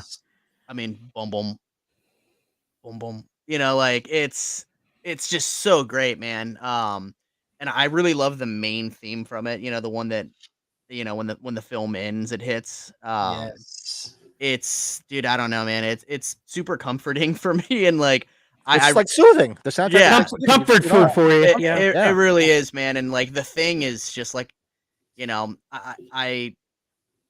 don't know, man. It's just so fucking perfect. Like everything about it. So yeah, I throw it on when I drive to and from work, like way more than I'd like to admit. So The Thing. That's cool, bro. Something tells me everybody's going to be the same here. All right, so I even need to say it. Just look behind me. What I'm wearing, my whole entire life revolves around it. So, I mean, and it's not just because it's my favorite movie. It's just like the soundtrack is perfect. It really, really is perfect. I mean, I mean, of course, there's some great soundtracks he's done, and there's great soundtracks for other movies that we all love. But that one is just when he went and set his eyes and sat there and said, okay, this is what I'm going to do with it. Cause he was on, he just did it real quick in 3 days. Yeah. It was just, to me, it was like, it just came through him and just said, this is what I got to do. I mean, the whole story of, 5/4 time that he was learning on bongos from his dad, but to turn, so you get an inspiration of a time signature from bongos. And that's what came out of you. To me, it came through him. Yeah. That's the only way I can describe it, because it's insane the way it is. I mean, and arguably, probably you hear that, and everybody, even if people aren't the biggest Halloween fans, they know what that soundtrack is. Yep, it's just they know it. It's everywhere. They play it at Six Flags Fright Fest. Yeah, Yeah. I honestly, I think that it's probably the most important aspect of the entire film is that music. Sure. It's a character. Absolutely. It's a secondary character that you take that away. The movie's not as good. It's like he told that story. Probably the most important aspect. Yeah. Remember the story he told where he said, I showed it to some executive, and they're like, "This isn't scary. There's nothing scary about this." He went back with the soundtrack, and she was like, "Holy shit, this is a scary movie," and it really is. So try to just take the soundtrack away and then just watch it. I mean, it's an entertaining movie, but let's face it, but in 1980 when I saw it, it scared the shit out of me. I mean, it's very, very. I couldn't wait to show my kids. Like when I showed it to them, but the kids these days are so desensitized to bigger and bolder and more amped up horror movies. Gory. So I was like, "Yeah, what you guys think?" And they're like, "It was okay." Yeah. They couldn't understand how I go gaga. I go, but you gotta understand, 78 was a different landscape when it came to movies. So they're used to like, Saw shit, like Saw and all this other crazy nonsense. So when I showed it to them, they're like, it was okay. They slept outside for a week after that, right, Pat? They were like, no, it wasn't scary. They liked it. They didn't dislike it, but they just didn't think it was scary. I said, well, I feel like that's like most movies of that time now for younger audiences. Like I remember I showed my little brother, he's 10 years younger than me, and he wasn't a big horror movie head growing up, and I think maybe like 5 years ago I showed him The Exorcist for the first time, and I was like, this is one of the fucking scariest movies ever made, and he watched it and he was like, yeah, it was okay. I'm like, damn. So desensitized, man. It's unbelievable. My wife to this day will not watch that movie. So I told these guys a story. So in my backyard in the summertime, nicer weather, I hang a movie screen. Yeah. Like my daughter will have her friends over. Or my son, when he was younger, has friends over, or even myself. You'll see me back, like in the fall. You'll see me out there like a jackass, sitting in a chair with a beer, watching Halloween, smoking a cigar, watching Halloween in the backyard. But they were like, Dad, we want to watch a horror movie. I said, wow, did you guys ever see The Exorcist? And it was her and like 3 of her friends. Like, no, can we watch it? I'm like, yeah. So I go out there and I put it on, and they're watching it. And my wife walks out. Oh, what did you put on? She goes, okay, I'm out of here. She just turns around. She's like, I'm out. She will not watch that movie. That movie traumatized her as a kid. So she just saw it and said, oh, I'm out. Bye. It still holds up for me, man. Wow. Yeah, they liked it, but they admittedly, well, they liked the third act more than anything. For sure, more action and things. More happening. action, of course. Things are happening. Not atmospheric, Yeah. Yeah.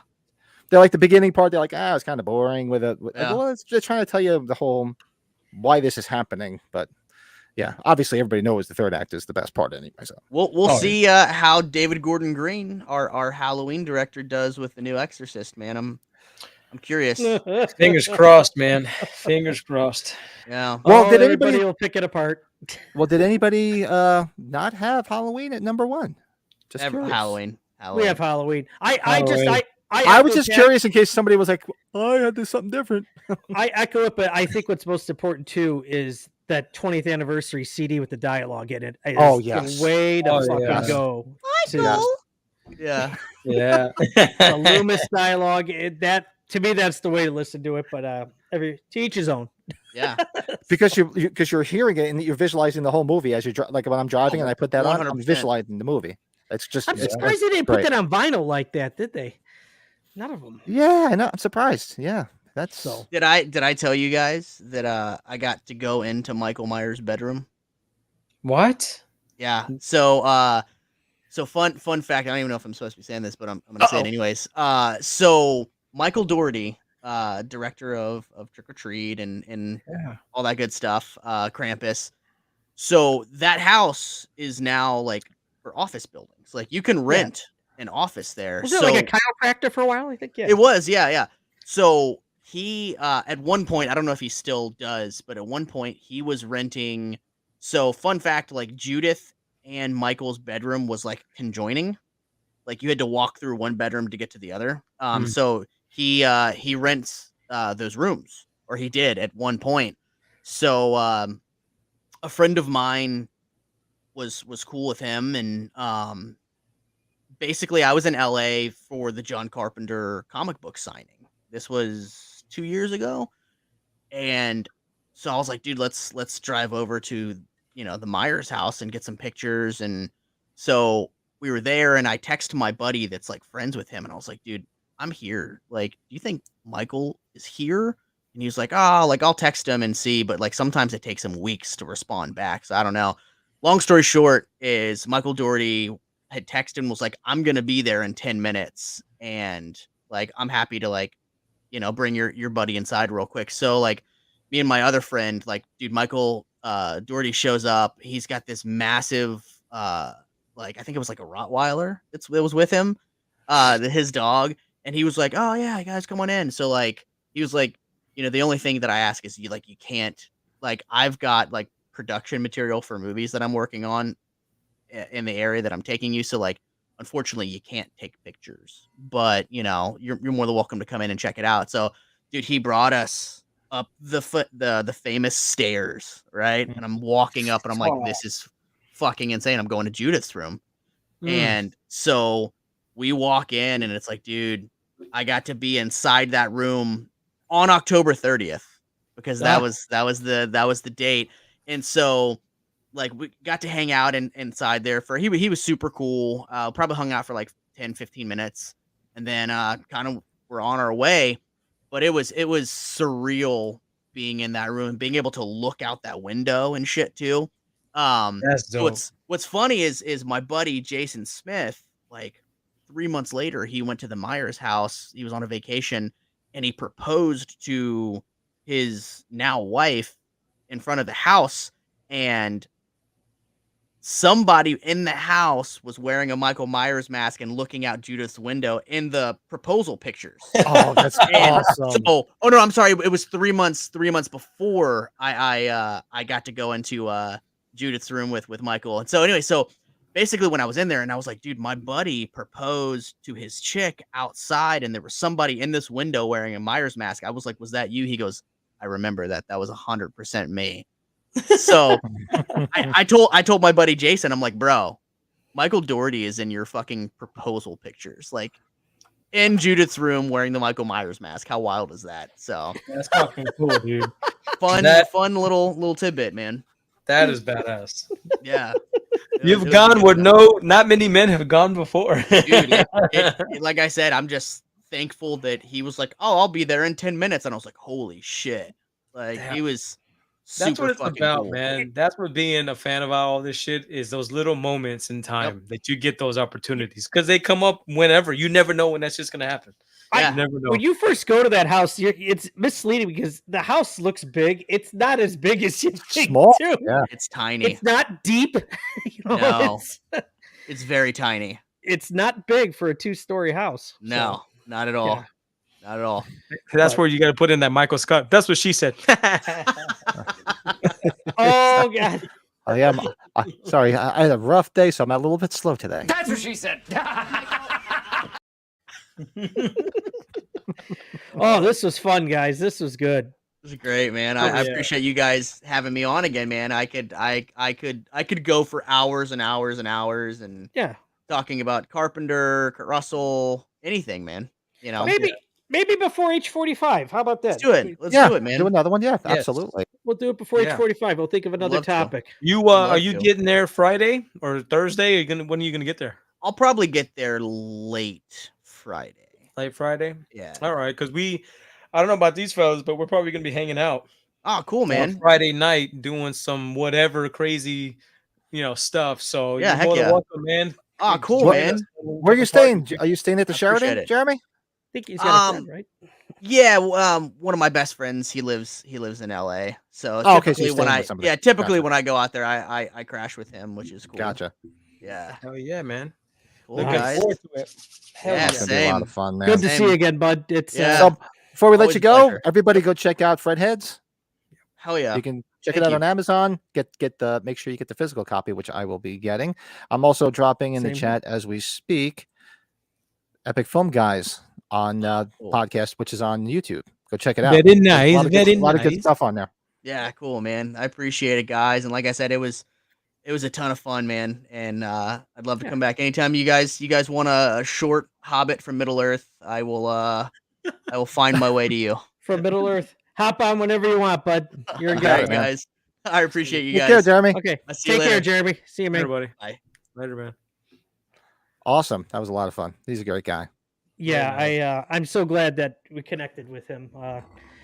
Dude, I can't tell you how many shows that I've been at before I even really knew him. It's just kind of crazy. We talked about passing each other. I was there.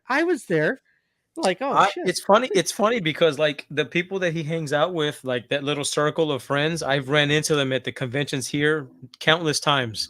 And it's like you see them and you run into them and you don't know who, what, when, where, why.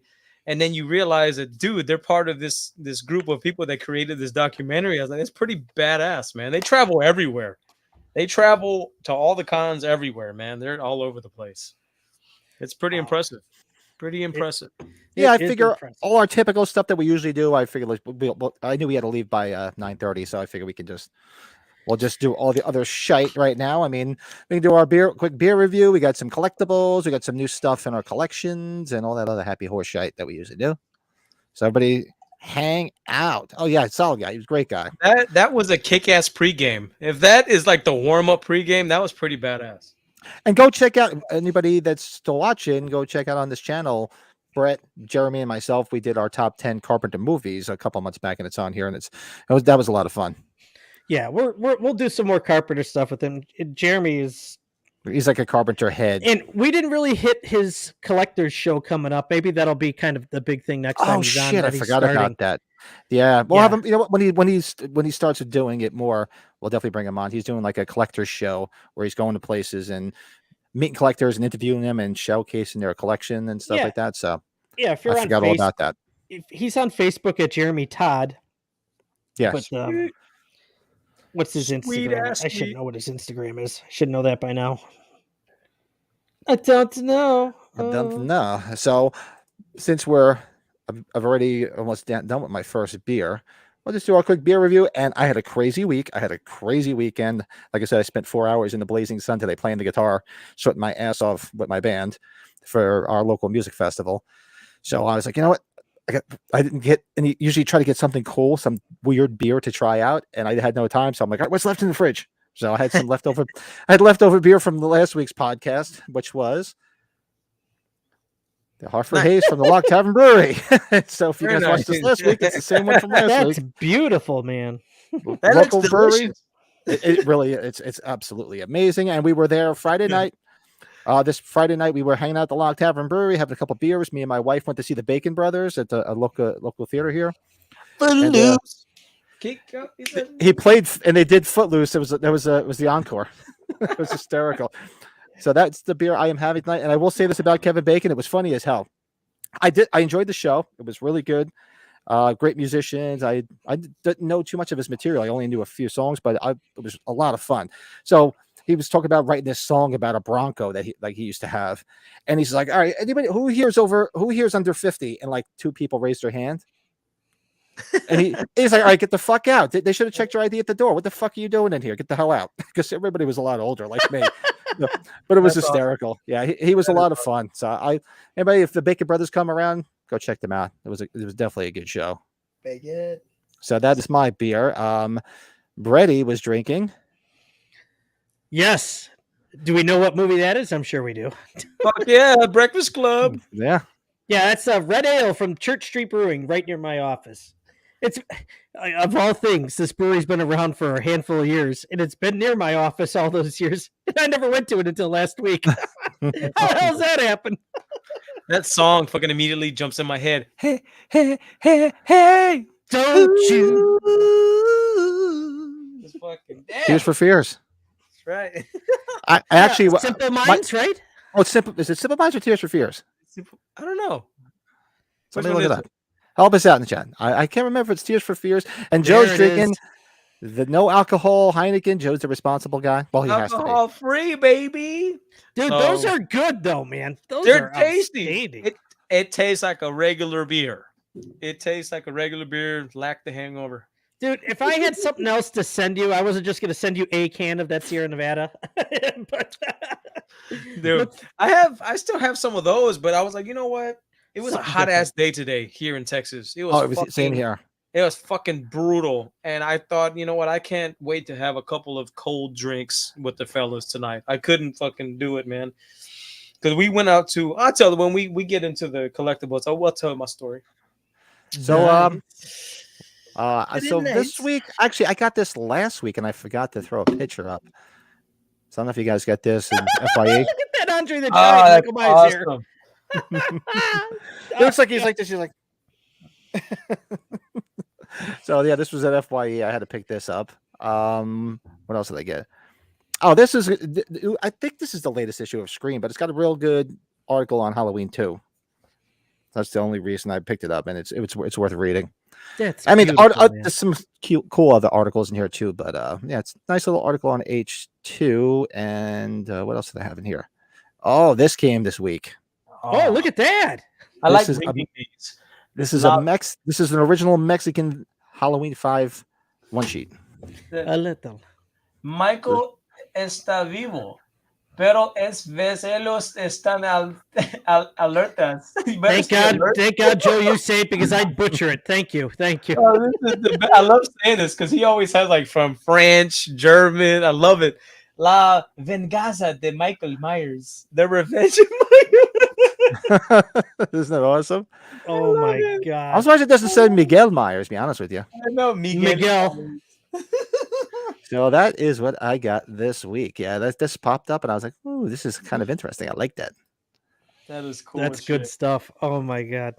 Look at John Carpenter's looking at us on the bottom left. I know. He's watching us. He's waiting for us to pay him. He's like, "Write the check. Just move along." I don't have a lot. I didn't send any photos, but I'll just show you on here real quick, guys. So, you know, my MB, she loves Batman. So I did some looking around this past weekend, and I didn't realize she didn't have this one, but we got the original Batman pop. Oh, cool. Oh wow, I like that. That's cool. The Adam West pop. Super sweet, man. And she That's cool as hell. She loves this one. You know, I love my NECA figures. So they've already released a bunch of the old school Universal monsters, but we finally got the Bride of Frankenstein. Look at this sexy babe. That's awesome. That's beautiful, man. And this one is in the colored version, of course. So they're going to be releasing a black and white version. So this is killer. Very cool. Super awesome sauce. All right. So earlier today, we had some free time. We went up to the gas station, whatever. But on our way back, we stopped at some outlets and they had a Hot Topic there. And check these socks out, guys. I got a good deal. I bought 3 of them. Check out these Michael Myers socks. Look at these bitches. Look at those. Oh, those are different. I gotta go check out Hot Topic. Oh Yeah, my I know. God, I need some. When I tell you they are high quality, these are fucking high. They're not that thin shit. This is like that super thick, high quality. And guess how much these are, my guys? $8,000. $6.90. Really? Yes. Wow. So I had a bunch of coupons and like whatever. So I got 3 pair I got buy 1, get 2 for free. Look at that shit. Look at Amazing. that. Oh, I gotta. Oh, What now I know kind where of I'm stopping this coupon week. was that? And I love the original right here, the original logo logo on and all there, that. yeah. Dude. So I was like, Love I'm going to keep 2 of them and wear 1 of them. And then I got this for MB because I can't leave the honey out, right? Check this out.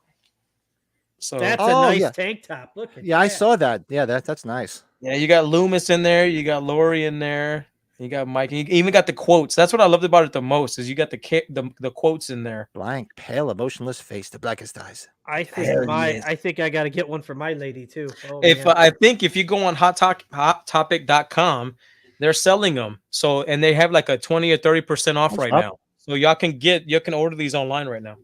Oh, I'll do that because it's easier. Yeah, those are some awesome socks. I Hot like that. Pocket, Hot Topic. Sorry. Because I've bought in pairs of socks, like one pair, they're like $20. I'm like one pair. Now, for how are they like size wise? Are they small? Oh no, Or they they're look- big. No, Oh, they they're are. these are unisex 8 to 12. They're big. Yeah, they're big. 'cause Usually the ones I That's buy what are she just too said. damn small. Yeah, these are big. These are a nice size. And That's then- awesome. GK, what's up? Hey, Gabriel, how you doing? What's up, big fella? And what do we got here from Mr. Brady? Oh, Look at yes. Yes, got one of those bad boys finally in the mail. As you guys know, I was able to get these for a good price, man. Yeah, you got a good deal on that. Love We're, it. Not messing around. Got to get that signed. And you know what? And it was great because you get all these extra, little pieces with this. And, you get a lot more bang for your buck with this figure than all the previous releases. People complain they're expensive, but I tell you, they're made nice, man. They're made nice. These boxes are so cool, and yeah, Fucking sweet. If I'll say one thing, if they were a bit, oh, there you go, Pat. Did you go find the pennant? I know I am going to because I like that pennant. That's awesome. There it is. It's That's nice. I like that. One. Oh, so that's a H3. Is that H3 exclusive? Oh, it is. You got the 3. Okay. Yeah, that's the year it came out, right? 82? 82 it was. Yeah, that's the year it came out. That's right. And I think I would say this is probably my favorite one they've made yet. The detail on it's just awesome. So that is killer. Yeah. Yeah, they did do a real nice job. Yeah. It is something about the size of the box. Like it's not your standard NECA figure. I love that display window. I love it. And it says "Evil Dies Tonight," of course. Yeah, surprising. I love he's got the bat and he's got, the Yeah, you get I love the window box because you get 3 areas of art. You get the front, the inside art, and then you get the back art. Like it's so cool of a collectible piece. You can show it off just by opening up the window. You don't have to take it out. I love it. Joe, I think that guy's gonna be putting more of them up too. So I love it. Fuck man, that's so cool. Oh, the guy you got that from? Yeah. This one with the props, you got the light bulb, of course. The light bulb, the bat. The bat. Oh, Huckleberry. Oh, Huckleberry. Oh, Huckleberry. You got the hands that are different, missing fingers. That is good fucking stuff. Good awesome shit, stuff. my friend. Good shit. GK says, would love to know what y'all bring into H45 to get signed. I had a conversation with MB about that today. I was like, we might be shipping shit home. Like, we might go on Sunday and just put it all in a box and ship that shit home. I'm checking my my apparel bag. That's what I'm gonna probably do. Yeah, I'm just gonna bring an extra bag. Yeah, I might do a Sean Clark where he brings that big ass black briefcase that he has. Yeah, and the fucking bulletproof fucking case. Dude, yeah, when I've given him the beers, he's always putting them into that thing. I'm like, dude, wrap them up nice. He's like, trust me, I've done this before. I'm like, oh, okay. Yeah. I'm a pro. Where you get that shit? That fucking, it looks like a tank of a fucking bag, man. It's like, it's impenetrable. You can't carry that thing on. Yeah, no shit. No shit. Like, fuck. So good stuff, guys. Good shit. That is our new stuff for this week. That's beautiful, man. Trying not to get anything, but I keep making the mistake of going on eBay like a jackass. I got to stay off that fucking thing. And I don't know if you want me to say, but were you watching a certain thing, Brett, on eBay? Or no? Be very, very quiet. I'm hunting rabbits. I don't know if it just dawned on me when I mentioned eBay. So I don't know if you followed it or you did anything about it, or you didn't bother, or did it go? Not yet. Okay. I'm not mentioning it, so that's why. If you see me out in the streets, then you know what happened. GK says, since it's going to be expensive, I'll be getting my Gleason print signed by most. Cool. Oh, that's nice, Gabriel. Yeah. Nice. Yeah, I got a lot of these figures. I like getting these Trick or Treat Studio figures signed, so that's badass. I don't have to bring the Dick Warlock one because he'll be here at Flashback, so that's one less thing to bring. Nice. Yeah, I was fucking pissed because I was looking at, I told you I was going to go to Houston Horror Film Festival. They just announced all these more. Did you see all the other people they just announced there, Brett? I'm like, what the fuck? Will Sandin, fucking all this shit, man. Sandy Johnson. I'm like, I don't you can get all that shit now. You don't need to go to H45. Yeah, Joe, I don't know what you might, if you're planning to get them anyways, and maybe you get them because there's going to be all these other Halloween movies if you want any of those people. So yeah, I was thinking like I don't have to worry about shipping so much back. I can just get it from them, right then and there. So that's fucking lucky, dude. I don't know how that is. It's like, I guess it just coincides with the anniversary of the film and all that shit. Yeah. So it just 45th coming up. Yeah. Yeah, it's crazy. It really sounds like Andy Manichek's going to be there, so that might be time consuming. So she's gonna get sick of seeing me. I'm gonna fucking be right there in her face, like nonstop. Like and other things. I love your forehead. I love your forehead. I love it. I love it so much. I love how the light just glistens right off of it. Oh, Shiki Baba. Oh, the Iron Sheik, rest in peace, my friend. Rest in peace. Jabroni. You jabroni. Hollywood blonde jabroni Hulk Hogan. I put you in the camel clutch. I fucking love it. I love it. Rest in peace, Sheik. Hey, yeah. I've been going back and watching old matches, bro. Like I've been going back and watching it, dude. Fucking. Oh, really? Legend, bro. On YouTube, they got fucking full matches on YouTube. It's fucking great. When they used to interview him, like Mean Gene Okerlund, that guy spit more than anybody I've ever seen when they talk. When he gets so riled up, he's like, "That's up." I'm like, holy shit, he's spitting everywhere. He was like the Ron Jeremy of the fucking wrestling world. Like he was badass. He was badass. He was unconventional but badass. The great Kevin Nash would always was talking about stories like how he would randomly pick what car to travel with which wrestlers because he knew which ones had the freaking dope with them. Which ones had the best coke? And like they had already smoked one guy. And save any for the Sheik? oh, that's okay. Fuck you. Fuck your mother. Fuck you. Fuck your mother. And if anybody out there has not seen that Iron Sheik documentary, you got it. You don't know what you're missing. Go watch the documentary on the Iron Sheik. I forget the exact name of it, but it was like Being Sheik or Becoming a Sheik or something like that. Yeah. Whatever the documentary is, go watch it. That is just amazing. I mean, and he does have a humble backstory. He does. You know? Don't get him on the Killer Bees, though. The wrestling tag team Killer Bees. Jim Brunson, I love very much. B. Brian Blair. He fucking sucked. I kick his ass, make him humble. I make you humble, bitch.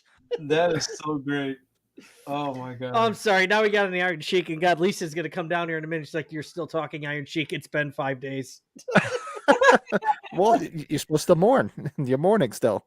Oh god, I am. He's so famous for the Hulk Hogan match, man. Hulk Hogan's first championship. Yeah. I put you in the camel clutch. Oh god. All right. So we do our quick segment of what everybody watched this week. And I did watch something. I'm going to talk about it. And holy snooze fest, Batman.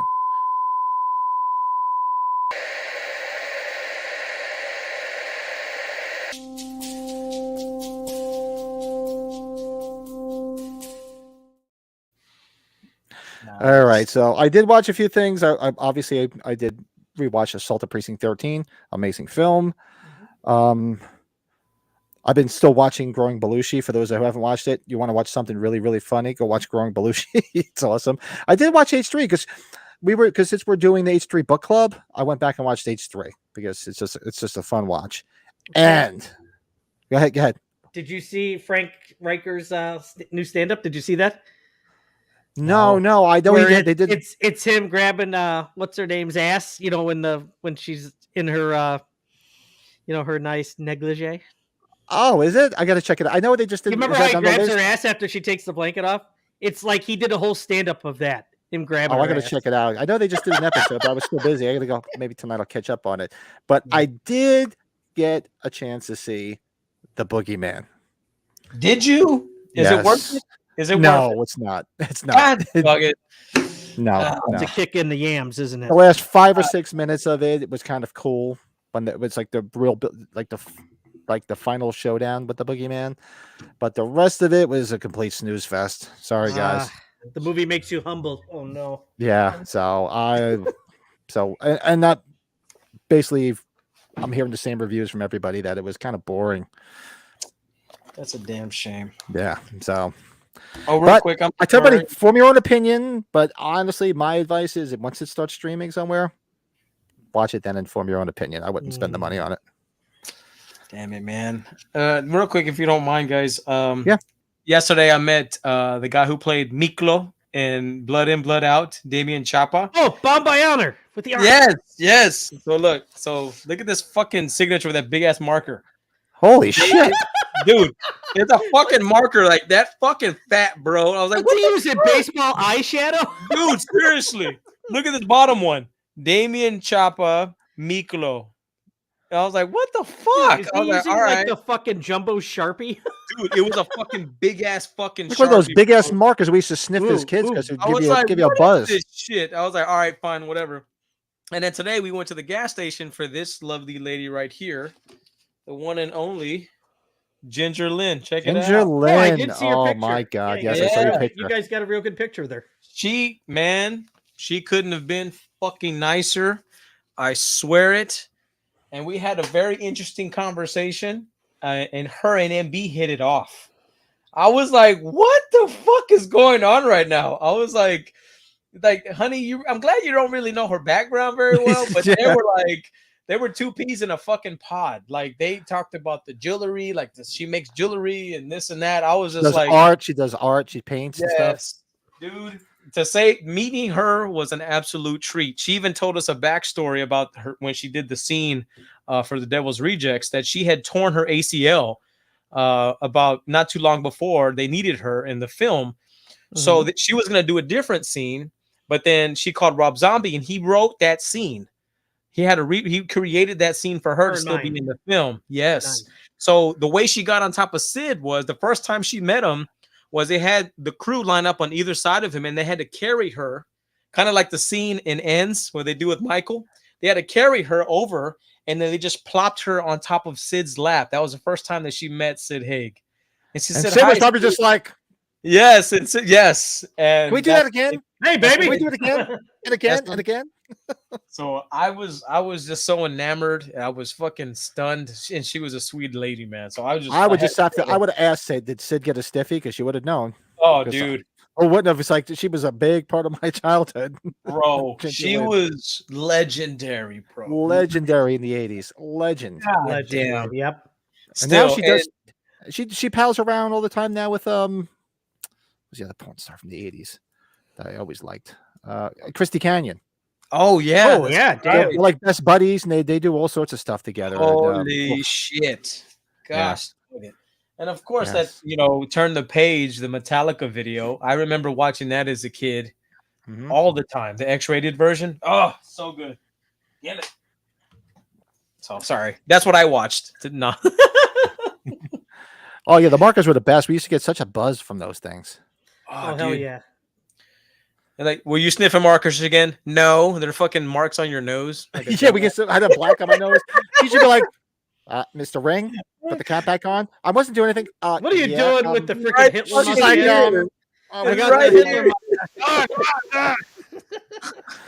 Oh yeah, man. Oof, we used to get such a head rush from that shit. Fucking, remember they used to have those the paint pens. Remember the paint ones? Okay, yeah. No, you shake it, and they had the little thing inside the cap open. Yeah, paint hotter around. Yeah.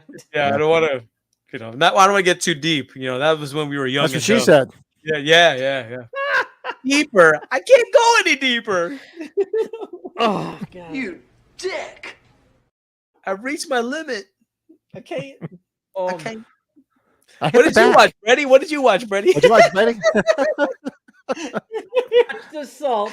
I'm gonna tell you. Did both of you guys or either of you guys watch Renfield finally or no? Yes. I haven't seen it yet. Freaking hated it. I haven't heard anything good about it. Is it streaming yet?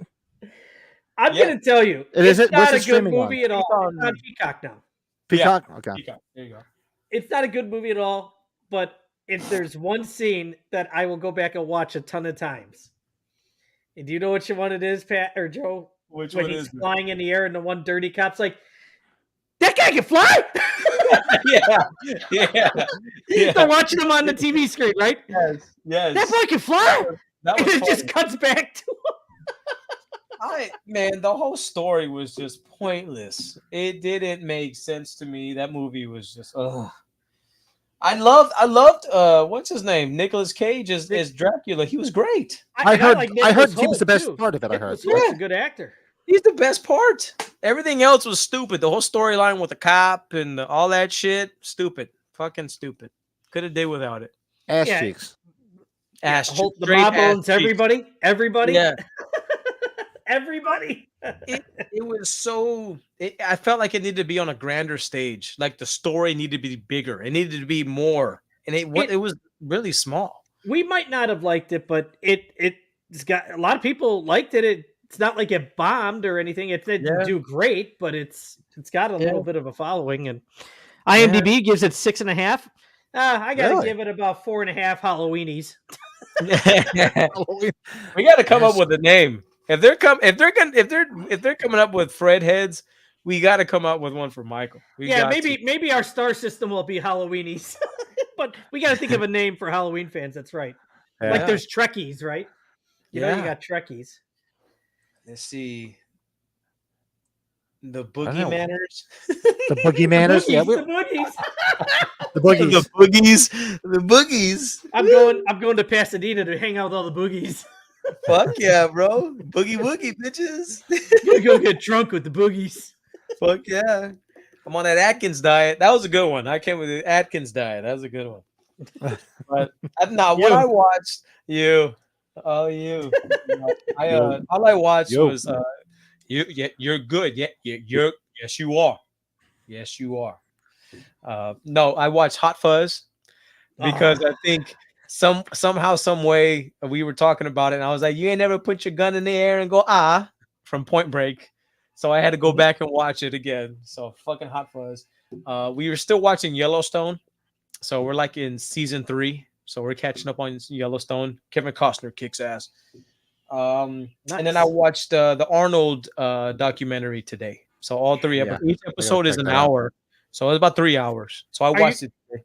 Are you going to watch Fubar? Because actually, I've been watching Fubar, so I didn't say that. I'm halfway through it. You should watch Fubar. You know what? It's with No, not Pete Davidson.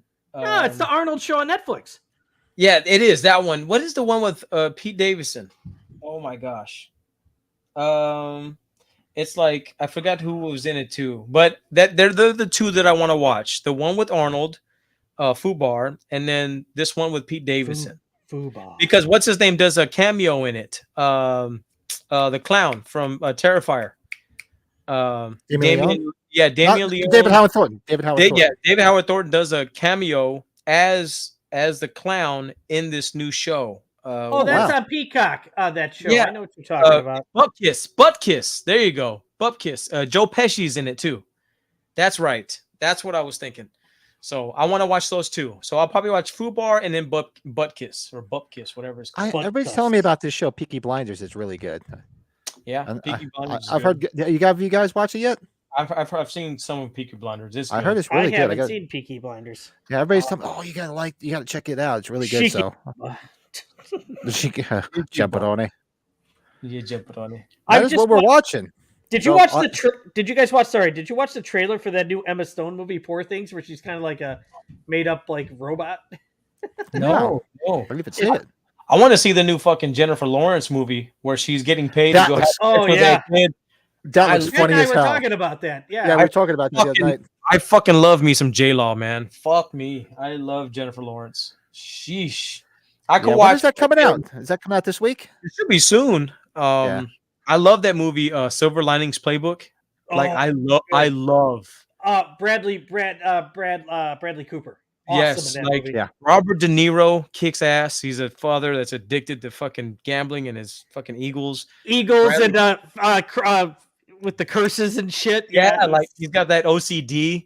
Like he's fucking the remotes have to be a certain way, and he's superstitious and all that shit. God damn, I love that movie so much. Oh yeah, Blake brought this up before. We've got to talk about it. The Carpenter video game, the new one. Oh yeah. Oh, what date? I changed the subject. What date is the fucking Kickstarter for the game H2? Is it the 14th? Yes. Good call. Oh yeah. Yeah. Anybody out there? Yeah. So the 14th. If guys go back to 2 episodes that when we had Anthony Massey on from Stop the Killer board games, the Kickstarter for the Halloween 2 board game is this Wednesday. Yes, 3 days. In 3 days, guys. So, and we're only saying this because when you order it, you get all the extra starter packs, and which will not be available after the fact. It's only when you do the Kickstarter. Yes. Yeah, we need to get that shit. We need to get that. Need that shit, man. We need it, or we make somebody humble. I need it. And I think what we have left is give it to me now. Come on. Now is our collectible spotlight for the week.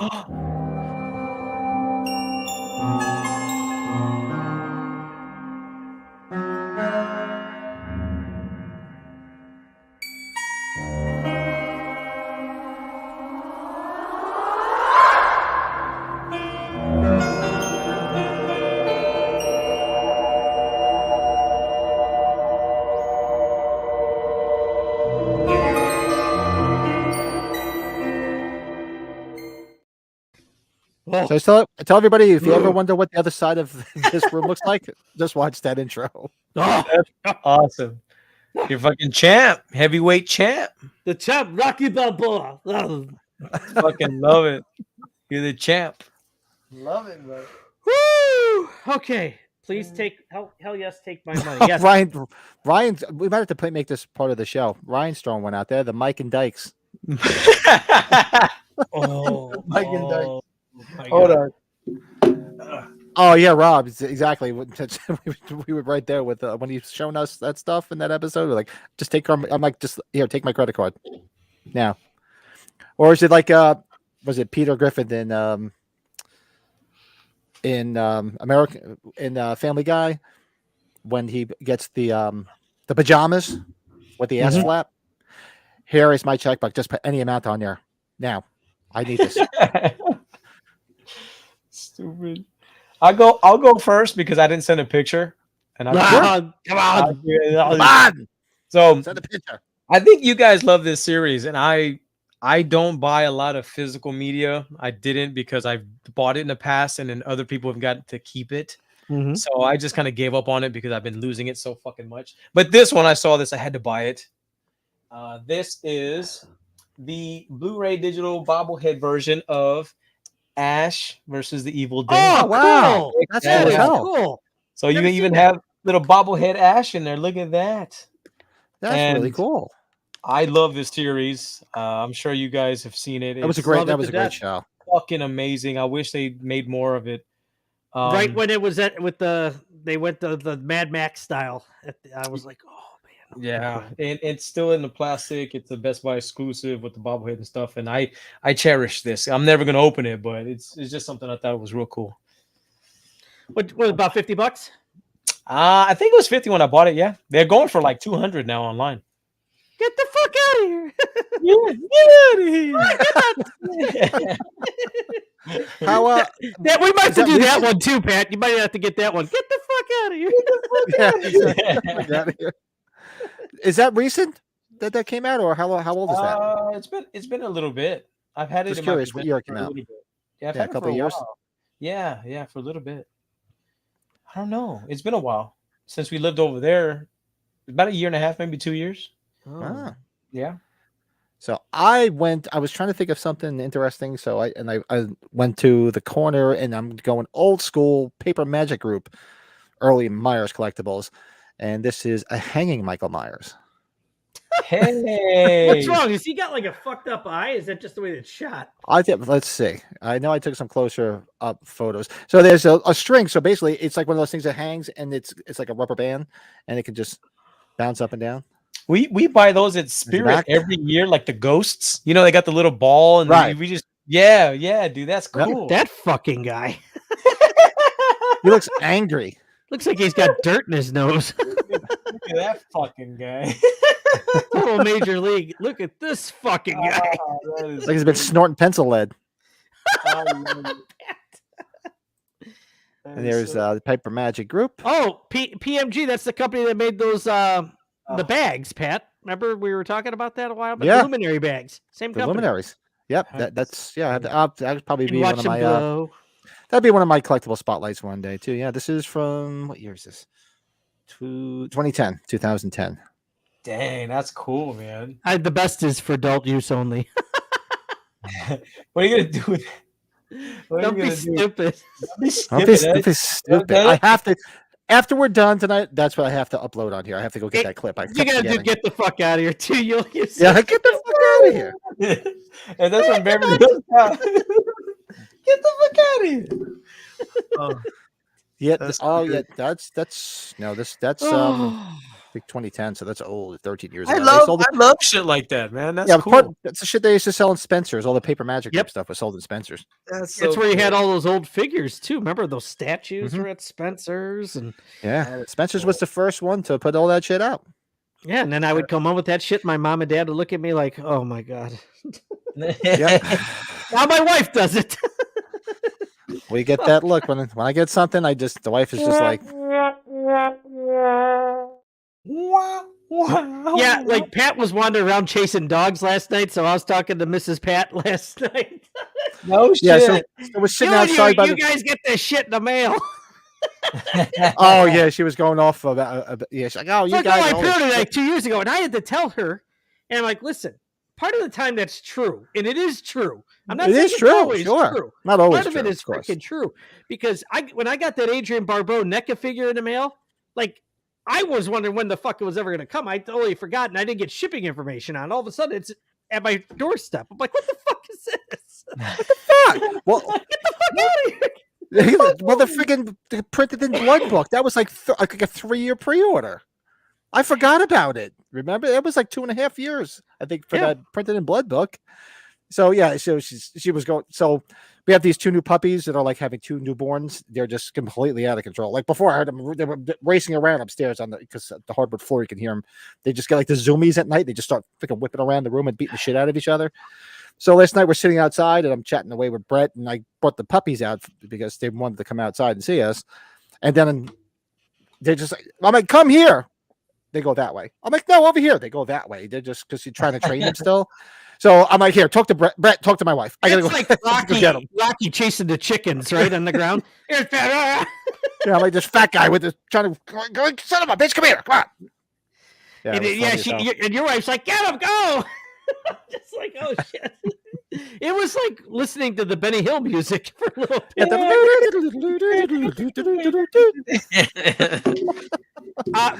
Rob, these 2 gentlemen that I do this show with already got their Fright Rag figures. I haven't gotten mine. Yes, yet, so don't worry. I am usually the last person. I'm always the last person to get shit, and I was one of the first this year. And Steve Green hasn't gotten them yet. I know that. Steve didn't get them. Yeah, yes, I think me and Joe got them. Well, you know what, Rob? Did you order one set? Just gonna be fine. Rob, did you order 1 set or 2? Because we're just curious. Because Brett ordered 2 sets, and I'm just wondering if the people that ordered 2 sets were going to be the next shipment. Because it's easier. Because if they do all the people that ordered 1 set, they can blow all that out the door. You know. Yeah. Instead of because then it would cut it in half if they had to give it out to people that ordered 2. Now he ordered 1 set, Rob. That's awesome. You're always last. I don't know, man. I'm right. I'm always there. Yeah, the freaking. I don't know how that all went down. Years. Isn't that strange how that all goes down? And Brady's. I'm just hanging out playing Nintendo. Oh, there you go. There's my in honor of Jeremy visiting us tonight and our review of Assault on Precinct 13. Austin Stoker. That is awesome. That's a great shot too. I turned on. Yeah, isn't that cool? Damn. So is that like a reprint of like of a lobby card? Yeah, it is a reprint. Yeah, definitely. That is cool. That's a great shot. That is fucking amazing. Great movie. Really is. Good stuff. Good stuff. No, if it goes alphabetical, Brady should have got it. Look at my friend Eliza Dushku. How about that, huh? Look at that. Oh, wait, whoa. Let me get you a solo there. You busted. I love her. 30th birthday meeting her. So instead I got something else signed I brought. So she's like, you could take a photo for free. I'm like, you could sign it. But that's okay. I'll just take it. That is can I just take your panties home? Did I just say that out loud? And then remember Joshi was dating the gray-haired basketball player in the Lakers. What was that guy's name? Rick Fox. So I hate he him. was behind the curtain. I saw him there. I'm like, oh. I fucking hate that guy, man. I would have walked up to him. I would have walked up to him and just said, you know what?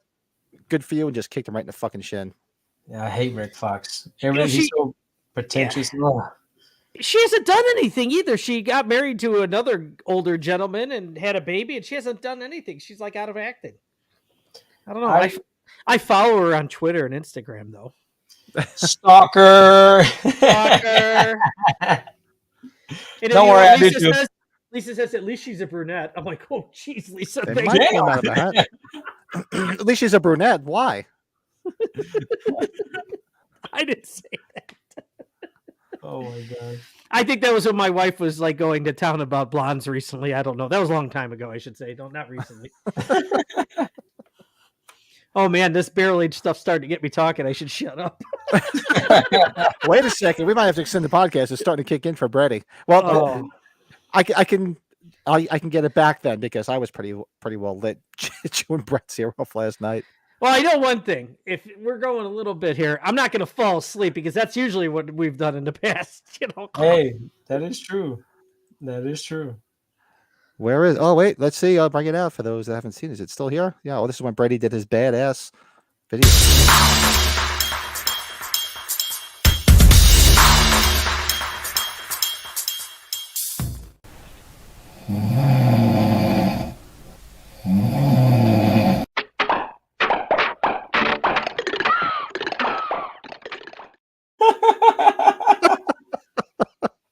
So that was one. That was from one night where the three of us were just chatting, and Joe and I just talking about like, is Brett sleeping? Did he? Is he snoring? It's over. If somebody came next to me, put my arm up, one. But we just kept talking like nothing had happened. We just went along because with then it. I woke up and I started walking around. You guys are like, oh, Zombie walked, man. I was like, what's going on? We were just sitting back watching the whole thing. Like, I'm glad you didn't pull your wiener out and start peeing or something. I'm just glad. Like I turned around. I'm like, oh, we're still on the air, huh? We're still talking. You just went to bed. You literally turned off the TV, the lights, everything. You just left. You just walked out. You were God. done. What? Stick a fork in Brett. He's done. Well, we also have this classic. No, the problem about having a beard is the mustache always in the way.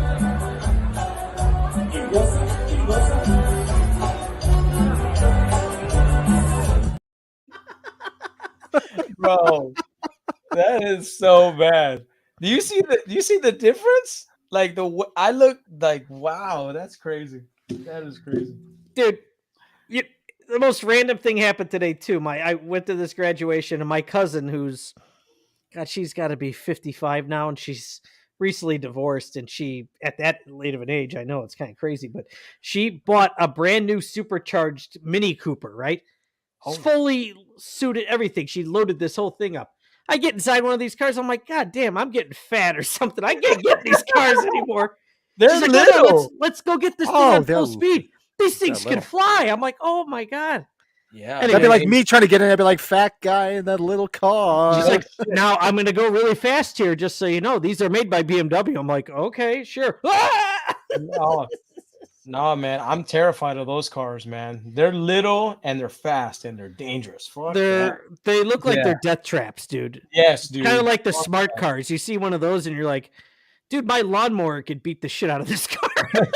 Oh, the smart cars, yeah. Oh, yeah, dude.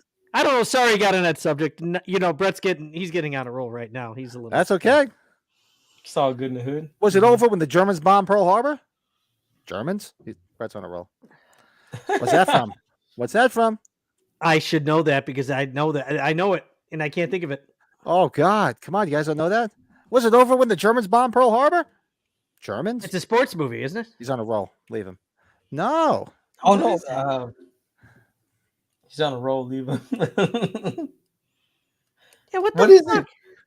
Yeah. Wow. I caught you guys with one that you don't know. Look at that. Huh? What is that? Today, Junior. We're gonna hold on. He's like, he's on a roll. Leave him. Oh, that's Veronica Vaughn. Fuck. Hold on, don't tell us. I'll give you another hint. They took the bar, the whole fucking bar. Oh fuck! Wait a minute. Joe, the police were here. The police were here. They took everything, even the stuff we didn't steal. Oh, it's fucking Animal House. There you go. Come on, Animal House. I thought you were going to say something like Funny Farm. We want the house, the pots and pans. We even want the dog. That's right. Yellow dog? Right. Otter, right. Remember, Otter, the police were here. They took everything, even the stuff we didn't steal. Have you guys ever seen PCU? Yeah, see? PCU. Hey. Oh, I love PCU. PCU is underrated as fuck. Yeah. So underrated.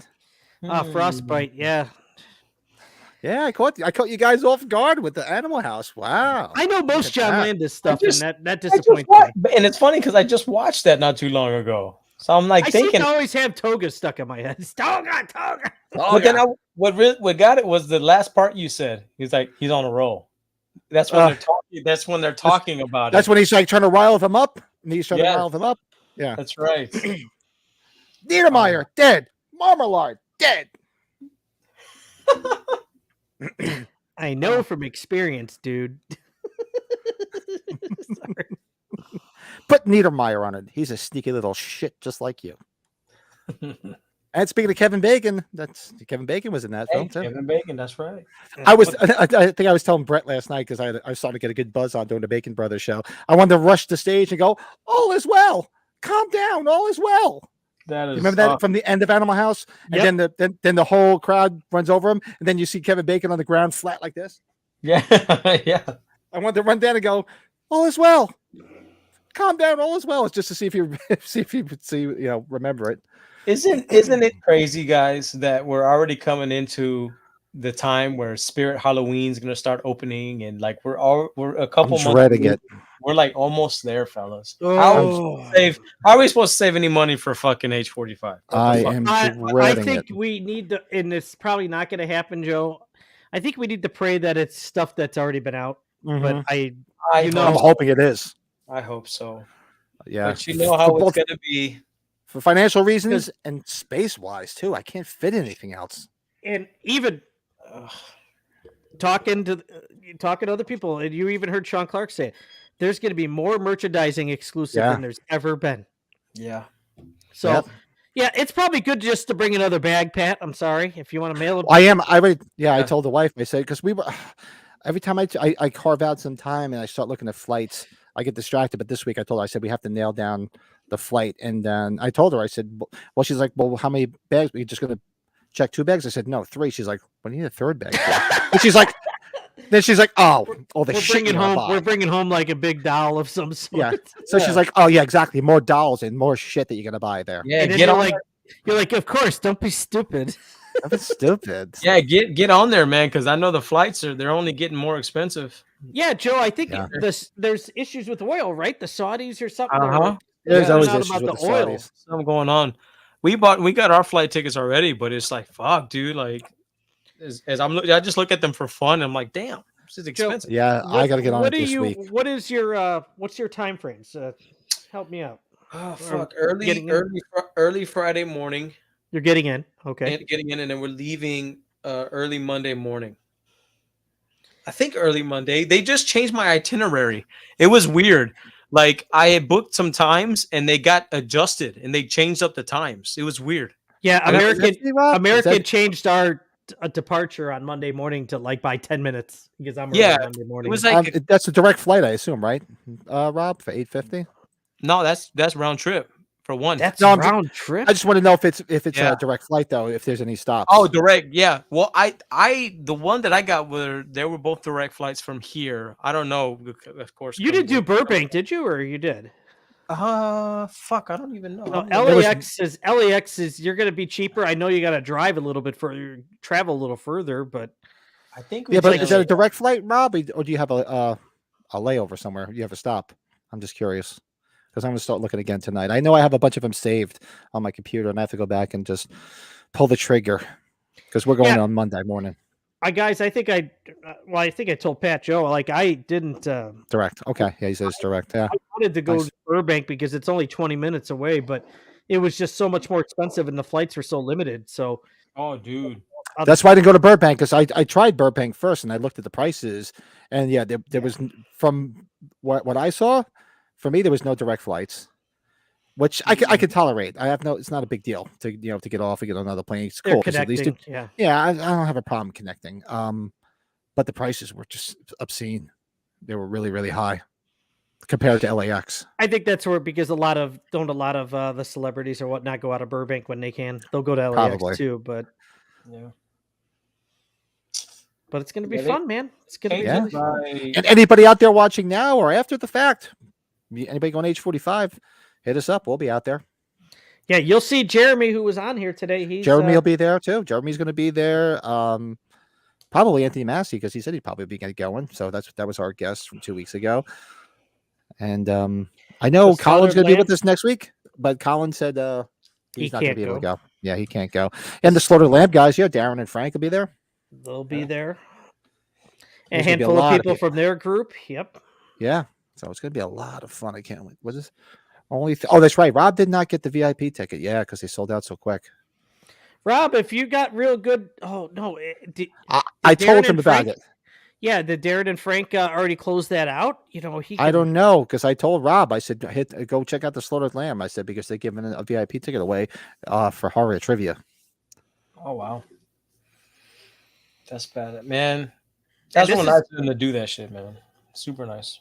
And this will be the Halloween convention to go to because I don't think the 50th is going to be God, people are gonna be 5 years older, dude. It's just we're gonna lose people in the next 5 years, and we got to be realistic on it. I'm you just don't being want realistic. people to die. Yeah, they're long in the tooth. A lot of some of these people, especially from the first movie. So that's why my wife didn't have but she was cool with it. She's like, no, I understand. I said, she's like, but she said, we got to go again in 5 years. I said, probably not. I said, this is going to be the swan song. I'm going to go out. I want to take pictures everywhere and do everything. And we'll go from there. What's this, Rob saying? Everything else going Thursday. Want to check? Oh, the Viper Room. Yeah. Is the Viper Room closed? I thought they closed the Viper Room. You might want to check that. I thought the Viper Room closed down. I could be wrong, but I thought I read somewhere that it did. I don't know. Oh, you're leaving Monday night? Yeah, I'm going. Me and the wife are going to go fly out early Monday, stay in LA for a couple of days, and then go up to Pasadena on Thursday. Yeah, I'll be flying in Thursday afternoon. I'll leave early Monday morning. So nice. Yeah, because we're gonna jet around LA for a couple of days and visit some sites. And just check out the spot. Yeah, because I thought it was closed. I thought I heard that they closed it down. Very nice. Yeah, so looking forward to that. Seeing some sites, Halloween stuff. Wait until the episode. Probably the next 2 or 3 episodes after are going to be huge episodes because there's going to be so much footage that we're going to take. Huge. We're going to go live. I know we plan on going live out while we're out there. Do some live stuff while we're walking around. We can even do a podcast that Sunday night, depending on what's going on. Where we are, or just go live from wherever we are that Sunday night. Dude. A lot of shit. Yeah, we were talking a little bit about it last night. Like, I just grab the selfie stick and people that just go to town. We meet from the podcast here, or we've met from other podcasts, do a quick little 30-second or 1 minute little talks about stuff. I think it'll be fun. We're gonna out Rob Windsor. People are gonna see what he looks like as soon as we walk up there. He's like, "Hi, I'm Rob Windsor." I'm like, let's go live now. It's gonna be fucking Jamie Lee Curtis or some shit. Like Nick Castle. Yeah. Yeah, he's gonna look. Yeah, he'll look like the most interesting man in the world or something. Now Rob's like, nope, gonna be wearing a mask. Son of a bitch. You son of a bitch. You son of a bitch. Dylan. So we're at that time. We're at that time of the night. We'll do some shameless plugs for the channel. This is going to be a busy week for this channel. So if you guys haven't checked it out, go check out my latest That 70s movie review. Don't Be Afraid of the Dark. Very nice. This was the first horror movie I ever saw as a kid, and it scared the shit out of me. So go check that out. It's a cool hour and 15-minute watch, made for TV movie, starring our lovely Kim Darby. Yeah, I'm Deborah Myers from Halloween 6. What else is up here? Tomorrow morning will be from last week, our top 5 movie cast ensembles. Very nice. That was a lot of fun. That was. Oh, Joe, that's right. You weren't there for that, Joe. I think I was. No, Joe was there. He was. Yeah. I'm sorry. No, Joe. Just throw me out. Just throw me the fuck out. No, I forgot. You weren't there for the watch along. You were. The watch along. You missed the watch along because you weren't feeling well. Creepy movie for sure. Go check that. What do you call that? I'm still feeling the effects of being put under. He was put under. That's right. From under. Let's see what else I put up here. This Tuesday we will be closing out the Halloween franchise with a Halloween Ends live watch along. Oh my God. We've reached the mountain. We've reached the top of the mountain, and what a shitty view it is up here. So we'll be watching Halloween Ends live on Tuesday night for our watch along. So that's going to be interesting and fun. What else we got on the channel? And then Wednesday. Yeah. Don't be stupid. Wednesday, Halloween 3 movie book club, episode number 2, chapters 5 through 9. It's going to get real interesting, boys and girls. Yeah. So be sure to come check us out on Wednesday night. If you don't have the book, there's links on the page for the slasher track. I can never remember their names. I don't remember his name. I always forget their names, and they're so good. So just look up the Halloween 3 novelization, and it should be fun if you guys want to join in. And there's a lot of cool stuff coming up that's in the book that's not in the movie. Yeah. So cool shit. And let's see. Oh, I'm embracing my Kiss roots and did a ranking of the Kiss 1970s studio albums. That's up on the Studio channel. albums is the key. Just the studio albums is the key. It's those 7 that are right there behind me. So I had a lot of fun with that, and so much fun doing that. I'm going to be doing the albums from the 80s. That'll be out probably later this week. I'm embracing my Kiss roots, and what makes it even better, I was in a Kiss mood. So next week's that 70s movie review is going to be none other than Kiss Meets the Phantom of the Park. Look at Gene Simmons' face. He's like, ugh. Oh man, Yeah. Stupid. don't be so stupid. So yeah, so if anybody's ever seen gotta Kiss Meets the stop Phantom of the Park, yeah, so back-to-back TV movies. Last week was Don't Be Afraid of the Dark, which is a made-for-TV, and Kiss Meets the Phantom of the Park, made-for-TV movie, and was touted to be A Hard Day's Night meets Star Wars. And it's anything but that. Paul Stanley needs to shave that chest. That's a manly chest right there, my friend. It's a man, baby. Manly. Man. And you guys have anything going on? Joe, you and MB doing anything on your channel? We might do an episode coming up. We got a lot of stuff to talk about, so we might do one. We can't do Tuesday, Wednesday. We might do one Thursday. We might. Yeah, make sure you go Pretty check out good. Moody's Mind. And I think that's it for tonight, boys. What do you say? We'll close it Yeah. out. This was so much fun. Man, yeah, I'm gonna go and catch some Z's. Got work in the morning as Yeah, y'all do. back to the I grind. hate fucking Sunday nights after it's over. Then work starts on Monday. No, it's know. like a fucking harsh reality. Got to get back to work. It Fucking feels so This is a great way to like keep the Sunday vibe going, but then when we're done, we're like, oh fuck, now we got to go back to work tomorrow. fuck beans. Fuck.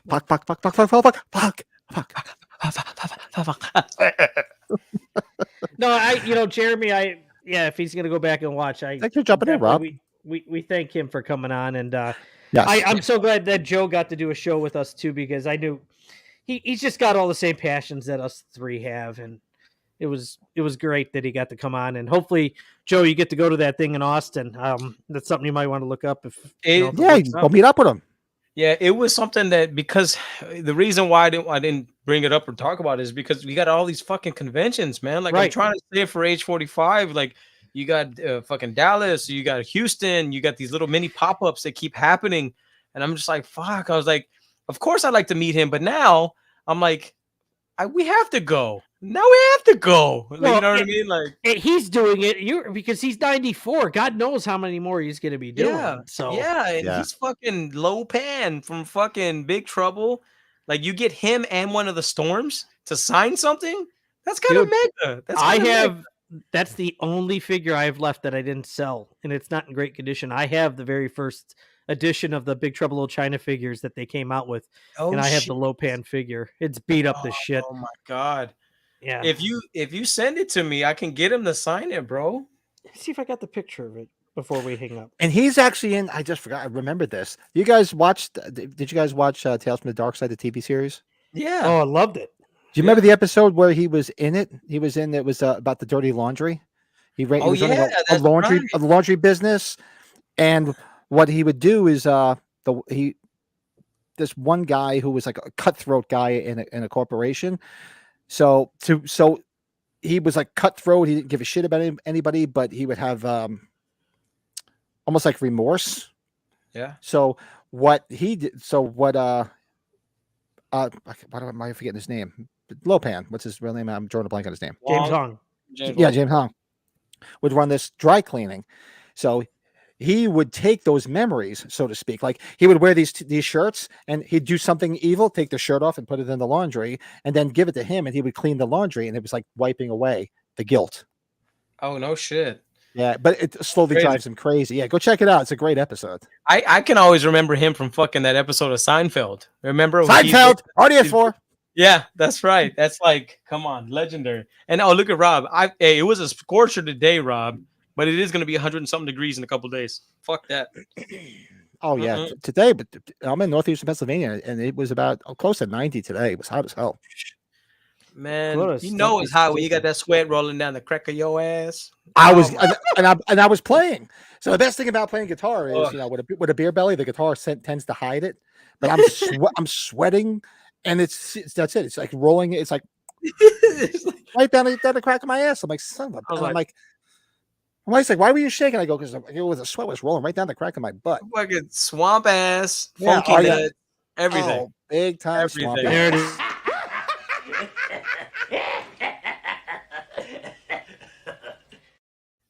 What was that, brother? That's it, Joe. Oh, dude, that is so cool with his fucking nails. He's like this. He's like, and I like when he's doing that with he's like this, and when he's playing the video games. So It's a good bro. movie. It's different than any of the other Carpenter movies in a good way. So fuck yeah. Well, good times, guys. Good times. Great times, guys. Thanks everybody for hanging out in the chat.